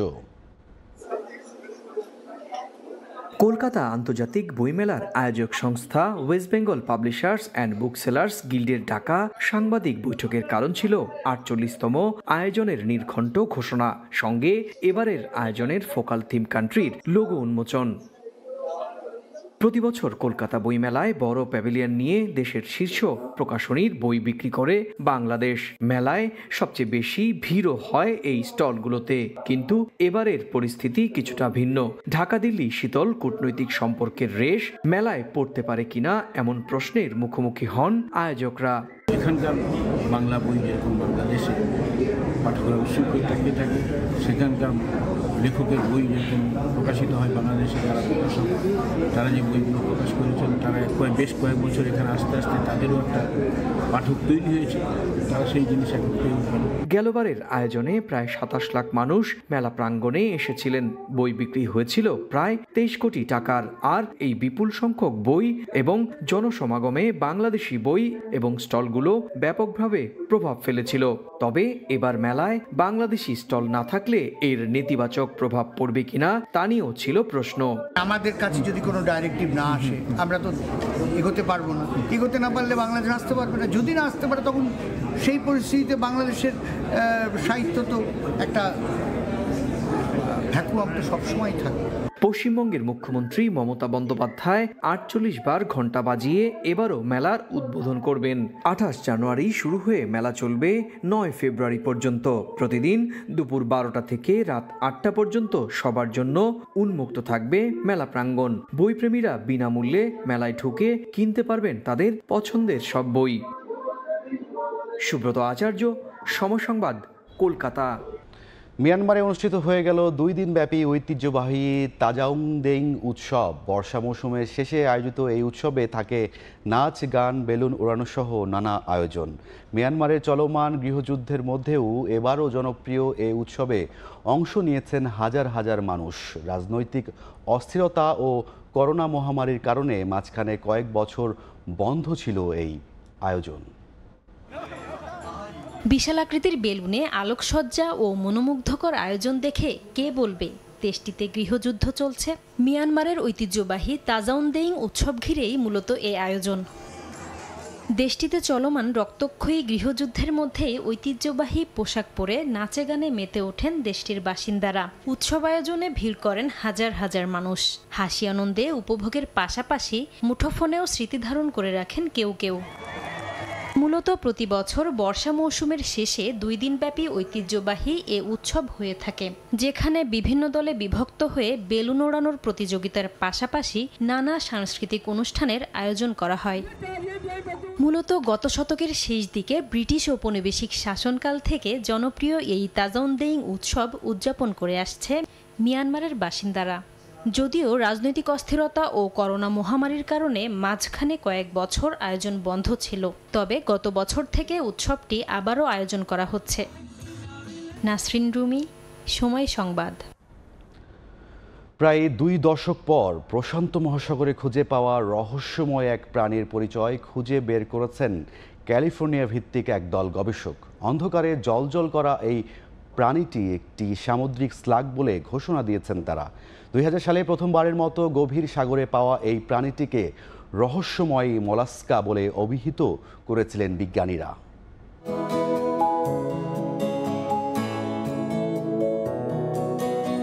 প্রযুক্তির উন্নয়নের সঙ্গে সঙ্গে গভীর সাগর এবং মহাকাশ নিয়ে মানুষের আগ্রহ ও জ্ঞানের পরিধি বাড়ছে। আবিষ্কৃত হচ্ছে নতুন শ্রেণীর প্রাণীও। এবার এমনই এক সামুদ্রিক প্রাণীর পরিচয় জানা গেল। প্রায় 2 দশক পরে প্রশান্ত মহাসাগরে পাওয়া এক রহস্যময় প্রাণীকে সামুদ্রিক স্লাগ বলে ঘোষণা দিয়েছেন বিজ্ঞানীরা। 2000 সালে প্রশান্ত মহাসাগরের প্রায় 8500 ফুট গভীরে একটি জলজলে জেলি সদৃশ প্রাণী দেখা পায় বিজ্ঞানীরা। প্রাথমিক গবেষণায় একে মলাস্কা পর্বের প্রাণী বলে ধরে নেন তারা। একে অভিহিত করেন রহস্যময় মলাস্ক হিসেবে। দ্য মন্টারি বে অ্যাকুয়ারিয়াম রিসার্চ ইনস্টিটিউট জানায়, এক প্রান্তে বিশাল হুডযুক্ত কাঠামো, অন্য প্রান্তে অসংখ্য আঙুলের মতো গঠন এবং রঙিন অভ্যন্তরীণ অঙ্গ দেখে প্রাথমিকভাবে প্রাণীটিকে কোনো দলে ফেলতে পারছিলেন না তারা। তবে অন্তত 150 বার সমুদ্রের প্রাণীটিকে পর্যবেক্ষণ, গবেষণাগারে এর উপর অসংখ্য পরীক্ষা নিরীক্ষা চালানোর পর একে সামুদ্রিক স্লাগ বলে ঘোষণা দেন তারা। প্রাণীটি সমুদ্রের গভীরে মিডনাইট জোনে বাস করে। হিমশীতল পরিবেশ, ঘুটঘুটে অন্ধকার এবং ভয়াবহ চাপের জন্য পরিচিত সমুদ্রের এই অংশ। এই প্রাণী সম্পর্কে গবেষণালব্ধ তথ্য ডিপ সি রিসার্চ জার্নালের প্রথম ভাগে প্রকাশ করা হয়েছে। সাদিয়া তাসনিম, সময় সংবাদ। মালদ্বীপ ফিফা প্রীতি ম্যাচের খবর। প্রথম ম্যাচের কষ্ট ভুলিয়ে দ্বিতীয় ম্যাচে ঘুরে দাঁড়াতে চান কোচ হ্যাভিয়ার কাবরেরা। জয় তুলে বছরের শেষটা রাঙাতে চান বাংলাদেশ কোচ। ফুটবলারদের ওপর তার আস্থা আছে শতভাগ। আর বছরে নিজেদের দ্বিতীয় ম্যাচে জয় তুলে দেশে ফিরতে চান মালদ্বীপ কোচ আলী সুজেইন। যদিও চিন্তার কারণ রাকিব মোরসালিন। কিংস অ্যারেনায় ম্যাচ শুরু হবে আজ সন্ধ্যা 6টায়। 2023 আর 2024 এই 2 বছরে বাংলাদেশের পারফরমেন্সের পার্থক্য আকাশ পাতাল। গেল বছর ধারাবাহিক পারফরমেন্সে সমর্থকদের বড় স্বপ্ন দেখিয়েছিল লাল সবুজ, তবে এ বছরের চিত্র পুরোপুরি উল্টো। এবার বছরের শেষ ম্যাচে মাঠে নামবে বাংলাদেশ। র্যাঙ্কিংয়ে উন্নতি করতে মালদ্বীপের বিপক্ষে ফিফা প্রীতি ম্যাচ দুটি ছিল বেশ গুরুত্বপূর্ণ বাংলাদেশের জন্য।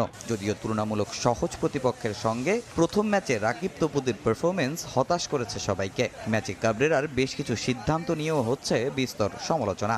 স্কোয়াডে রেখেও জিকুকে না খেলানো নিয়েও আছে নানা বিতর্ক। তবে সবকিছু ভুলে বছরের শেষ ম্যাচ নিয়ে কি ভাবছে বাংলাদেশ?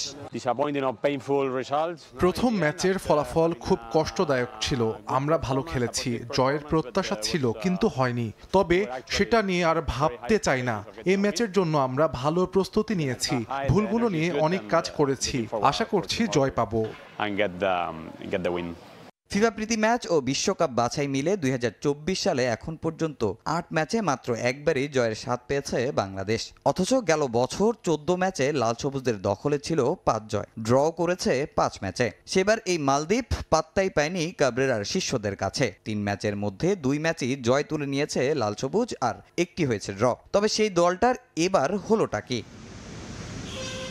অন্যদিকে গেল বছর 6 ম্যাচে 2 জয় পাওয়া মালদ্বীপ এ বছরে নিজেদের প্রথম ম্যাচেই দেখিয়েছে ঝলক। 45 বছর পর বাংলাদেশের মাটিতে পেয়েছে প্রথম জয়। লক্ষ্য এবার শেষটা রাঙানোর। যদিও জয়ের ধারায় থাকলেও দুশ্চিন্তা আছে রাকিব মোরসালিনদের নিয়ে। আমরা ভালো খেলেছি তাই জয় পেয়েছি। বাংলাদেশও কিন্তু দারুণ খেলেছে, কিন্তু ভুল কম করেছি তাই ম্যাচ আমাদের পক্ষে এসেছে। তবে এই ম্যাচে তাদের হারানো সহজ হবে না। রাকিব মোরসালিনরা আমাদের জন্য বিপজ্জনক। তারা যে কোনো দলের বিপক্ষেই ম্যাচ ঘুরিয়ে দেওয়ার সামর্থ্য রাখে। তবে আমরাও লড়াই করব শেষ পর্যন্ত। কথায় আছে শেষ ভালো যার সব ভালো তার। বছরের শেষ ম্যাচ বাংলাদেশের দ্বিতীয় দফা মেয়াদ বাড়ানোর পর হ্যাভিয়ার কাবরেরারও এটা শেষ অ্যাসাইনমেন্ট। 31 ডিসেম্বর শেষ হবে তার চুক্তির মেয়াদ। এখন দেখার অপেক্ষায় শেষটা কিভাবে রাঙায় কাবরেরা আর বাংলাদেশ। তামিম হোসেন, সময় সংবাদ, ঢাকা। সুপার লিগে বাংলাদেশের ফ্র্যাঞ্চাইজির নাম থাকাটা গর্বের, এমনটাই মন্তব্য করেছেন রংপুর রাইডার্সের spin bowling coach Mohammad Rafiq. প্রথম অংশগ্রহণে ফাইনাল খেলতে চায় দলটি, জানিয়েছেন অলরাউন্ডার আফিফ হোসেন। এদিকে টুর্নামেন্ট সামনে রেখে মিরপুরের একাডেমি মাঠে দ্বিতীয় দিনের মতো অনুশীলন করছে রংপুর রাইডার্স। বোলার কামরুল ইসলাম রাব্বি কাজ করছেন ব্যাটিং নিয়ে। নেটে তার ভুলগুলো ধরিয়ে দিচ্ছেন কোচ মোহাম্মদ রফিক। মূলত গ্লোবাল সুপার লিগ সামনে রেখেই এমন অনুশীলন ডানহাতি পেসারের। বোলিংয়ের পাশাপাশি ব্যাট হাতেও অবদান রাখতে চান রাব্বি। বিশ্বের 5টি ফ্র্যাঞ্চাইজি নিয়ে চলতি মাসে শুরু হবে গ্লোবাল সুপার লিগ, যেখানে অংশ নিচ্ছে বিপিএল এর ফ্র্যাঞ্চাইজি রংপুর রাইডার্স। সে আসর সামনে রেখে মিরপুরের দ্বিতীয় দিনের মতো অনুশীলন করেছেন ক্রিকেটাররা। অনুশীলনের অধিকাংশ সময় নেটে ব্যাটিং নিয়ে কাজ করেছেন রংপুরের টপ অর্ডার ব্যাটাররা। সৌম্য সরকার, সাইফ হাসান, আফিফ হোসেনদের নিয়ে লম্বা সময় কাজ করেছেন কোচ মোহাম্মদ রফিক ও মোহাম্মদ আশরাফুল। বোলিং অনুশীলনে ছিলেন মাত্র 2 জন। টপ অর্ডার ব্যাটারদের বিপক্ষে বল করেছেন মোহাম্মদ সাইফুদ্দিন ও আরাফাত সানি। বোলিং শেষে ব্যাটিং নিয়েও কাজ করেছেন সাইফুদ্দিন। এবারের বিপিএলে খুলনা টাইগার্সের হয়ে খেললেও গ্লোবাল সুপার লিগে রংপুর রাইডার্সের হয়ে খেলবেন আফিফ হোসেন ধ্রুব। ক্যারিবীয় দ্বীপপুঞ্জে দারুণ কিছুর প্রত্যাশা তার। এরকম টুর্নামেন্ট অবশ্যই সবার জন্য একটা ভালো অপরচুনিটি, যেহেতু দেশের বাইরে খেলা অবশ্যই বড় একটা অপরচুনিটি। এরকম টুর্নামেন্টগুলোতে ভালো করতে পারলে ফিউচারে আরও অন্যান্য টুর্নামেন্টে অবশ্যই সুযোগ আসবে। আমরা টুর্নামেন্টটা যাতে একটা ভালো পর্যায়ে ফাইনাল খেলতে পারি, আর পার্সোনাল গোল বলতে তেমন কিছু নেই, টিমের হয়ে বেস্টটা করার চেষ্টা করব। এ আসরে অংশ নিয়ে রোমাঞ্চিত কোচ রফিকও। বাংলাদেশে একটা টিম যাচ্ছে, আমি মনে করি এটি সবচেয়ে বড় যে এখানে আমরা যে বলবো না যে টুর্নামেন্ট চ্যাম্পিয়ন হবো, বাট বাংলাদেশে যে যাওয়া শিখলো এটি কিন্তু একটা ভালো পজিটিভ সাইড। তা আমি মনে করি এই যাওয়া শিখলো, দেখা যায় এখন টিম যাচ্ছে, ভবিষ্যতে দেখা যায় এইসব প্লেয়ারগুলো যদি ভালো খেলে দেখা যায় ওদের যে টুর্নামেন্টগুলো হয় দেখা যায় বাংলাদেশে অনেক প্লেয়ার ডাকবে এবং টানবে। তা আমি মনে করি এটা একটা খুব ভালো পজিটিভ সাইড। 22 নভেম্বর দেশ ছাড়বেন ক্রিকেটাররা। 27 নভেম্বর টুর্নামেন্টের প্রথম ম্যাচ খেলতে মাঠে নামবে রংপুর রাইডার্স। লিফাতুল ইসলাম মিরন, সময় সংবাদ, ঢাকা। দেশের নারী ক্রিকেটের খবর। আসন্ন 2 টুর্নামেন্ট এশিয়া কাপ আর বিশ্বকাপে বড় স্বপ্ন নিয়ে সাভারের বিকেএসপিতে চলছে অনূর্ধ্ব-19 দলের কন্ডিশনিং ক্যাম্প। তবে শুধু এই 2 টুর্নামেন্ট নয়, নারীদের পাইপলাইনকে সমৃদ্ধ করতে এখান থেকে ক্রিকেটারদের আগামীর জন্য প্রস্তুত করতে চান হেড কোচ সারোয়ার ইমরান। ক্রিকেটাররাও শোনালেন সম্ভাবনার গল্প। মুখে স্মিত হাসি, চোখে অপার সম্ভাবনা, কলিগুলো ফুল হয়ে ফোটার অপেক্ষা, দরকার স্রেফ একটু যত্ন। দুঃসময় শুধু ছেলেদেরই নয়, বরং ভর করেছে নারী ক্রিকেটেও। কোনো দাওয়াইতেই সারছে না টাইগ্রিসদের ব্যাটিং দৈন্যতা। বিশ্লেষকদের মতে সমস্যাটা গোড়ায়, তাই তো শুরু থেকে নার্সিং ঠিকঠাক হওয়া চাই, এমন ক্যাম্প সেজন্যই। যদিও বিকেএসপিতে অনূর্ধ্ব-19 দলের এই অনুশীলন আসন্ন এশিয়া কাপ আর বিশ্বকাপকে সামনে রেখে। মালয়েশিয়ায় নারী এশিয়া কাপ হবে 15 থেকে 22 ডিসেম্বর, আর একই ভেন্যুতে বিশ্বকাপ হবে 25-এর 18 জানুয়ারি থেকে 2রা ফেব্রুয়ারি। স্বস্তির বিষয় আছে আরও। বয়সভিত্তিক পর্যায়ে নারীদের ক্রিকেটের দায়িত্ব পড়তেছে টাইগারদের সাবেক হেড কোচ সারোয়ার ইমরানের ওপর। নিজের অভিজ্ঞতার আলোকে প্রস্তুত করছেন বাংলার জয়িতাদের। আমরা এশিয়া কাপে চ্যাম্পিয়ন হওয়ার জন্যই যাব, এবং চ্যাম্পিয়ন হওয়ার পরে বিশ্বকাপেরটা পরে আমরা ঠিক করব। বিশ্বকাপে ওই রকমই আশা আছে। অনেক গোছানো দল, আমরা যদিও কম সময় পেয়েছি, তারপরে আমি বলবো এই দলটার মধ্যে যেরকম একটা টিমে যেরকম কম্বিনেশন থাকার কথা, সেরকম কম্বিনেশনই আছে। মেয়েদের 1 বছর আগে ক্যাম্প হয়েছিল। এখন আমার মনে হয় যে আন্ডার-19 এবং একটাই পাইপলাইন আমাদের, এই পাইপলাইনটা শক্ত করার জন্য ক্রিকেট বোর্ড থেকে সব রকম ব্যবস্থা নেবে। ক্রিকেটারদের লক্ষ্যটাও অভিন্ন, শুধু শিরোপা জয় নয়, তারা চান শিখতে, নিজেদের ভবিষ্যতের জন্য প্রস্তুত করতে। এখানে যারাই আছি সবাই ইন্ডিভিজুয়ালি অনেক ভালো পারফরমেন্স করতেছি। ফার্স্টে তো আমাদের এশিয়া কাপ, তো আমি এখানে চেষ্টা করব যে 10-এর ভিতরে নাম্বার 1 হওয়ার চেষ্টা থাকবে। সেরা স্কোরার হতে পারি, ভালো কিছু করতে পারি, আমার দেশের জন্য খেলতে পারি, আমার টিমের জন্য। সিলেকশন যদি আমাকে দেয়, আমাকে রাখে, তো হাইয়েস্ট উইকেট টেকার হওয়ার চেষ্টা করব। প্রথমবারের মতো টি20 ফরম্যাটে হওয়া এশিয়া কাপে বাংলাদেশ খেলবে গ্রুপ এতে। স্বাগতিক মালয়েশিয়া ছাড়াও যেখানে ইয়াং টাইগ্রিসদের প্রতিপক্ষ শ্রীলঙ্কা, যে টুর্নামেন্টের জন্য নিজেদের মধ্যে একাধিক প্রস্তুতি ম্যাচ খেলবেন ইভা, সুমাইয়া, হাবিবারা। মাহবুব রিমন, সময় সংবাদ। ভারতের হস্তক্ষেপে পাকিস্তানের চ্যাম্পিয়ন্স ট্রফি ট্যুর পরিকল্পনা বাতিল করল আইসিসি। সূচি অনুযায়ী পাকিস্তান অধিকৃত কাশ্মীরের 3টি শহরে নেওয়ার কথা ছিল এই ট্রফি। তবে রাজনৈতিক কারণ দেখিয়ে বিসিসিআইয়ের তরফ থেকে অভিযোগ পাওয়ার পর সে পরিকল্পনা স্থগিত করে দিয়েছে আইসিসি। কাশ্মীরে নিতে বাধা থাকলেও ইসলামাবাদ সহ অন্যান্য শহরে ট্রফি ট্যুরের পরিকল্পনা সাজাতে পারবে পাকিস্তান। একটা টুইটে বৃহস্পতিবার ভারত জুড়ে আলোড়ন তৈরি করে Pakistan Cricket Board. Champions Trophy আয়োজনই যখন অনিশ্চিত, তখন দেশটা ট্রফি ট্যুরের সূচিতে নাম রেখেছে কাশ্মীরের মতো আলোচিত শহরকে। স্কারদুতে শুরু হয়ে মুজাফফরবাদ আর হুঞ্জাতে নিয়ে যাওয়ার কথা ছিল চ্যাম্পিয়ন্স ট্রফি। তবে পাকিস্তান অধিকৃত কাশ্মীরে এই ট্রফি ট্যুরে বাধা ভারতের। পিসিবির আনুষ্ঠানিক ঘোষণার পরেই আইসিসির কাছে অভিযোগ করে জয়সার বিসিসিআই, আর তা আমলেও নিয়েছে ক্রিকেটের সর্বোচ্চ নিয়ন্ত্রক সংস্থা। ট্রফি ট্যুর শুরুর কয়েক ঘন্টা আগে বাতিল করে দেয়া হলো পিসিবির পরিকল্পনা। শুক্রবার এমন খবর এসেছে ভারতীয় গণমাধ্যমগুলোতে। যদিও আইসিসির পক্ষ থেকে এ ব্যাপারে পাওয়া যায়নি আনুষ্ঠানিক কোনো বক্তব্য। নাম প্রকাশ না করলেও সূত্র হিসেবে উল্লেখ করা হয়েছে এক বিসিসিআই কর্মকর্তাকে। আর এসব খবরের দাবি, আইসিসির অনুমতি না নিয়েই ট্রফি ট্যুরের ভেন্যু ঘোষণা করে পাকিস্তান।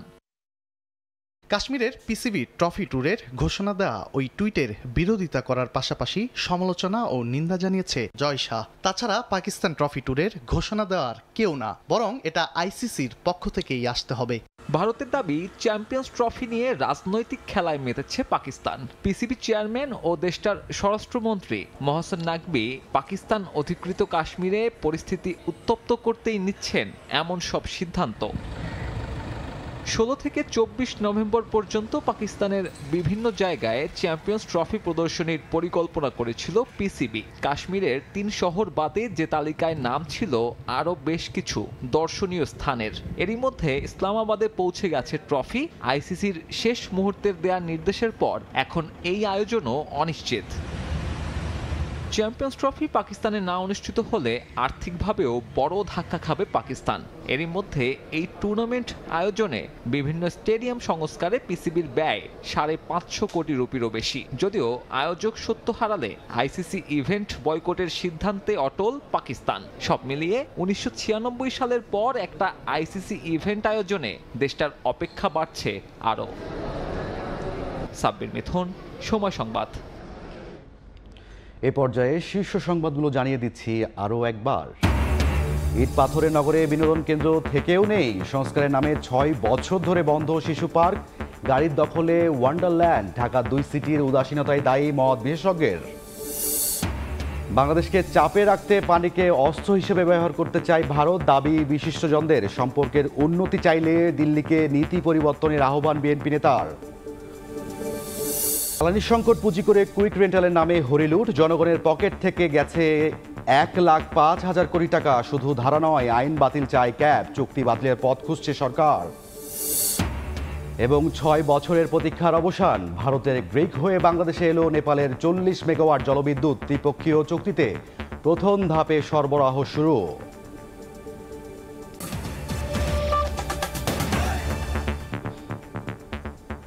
এই ছিল ভোরের সময়। সঙ্গে থাকুন সময়ে।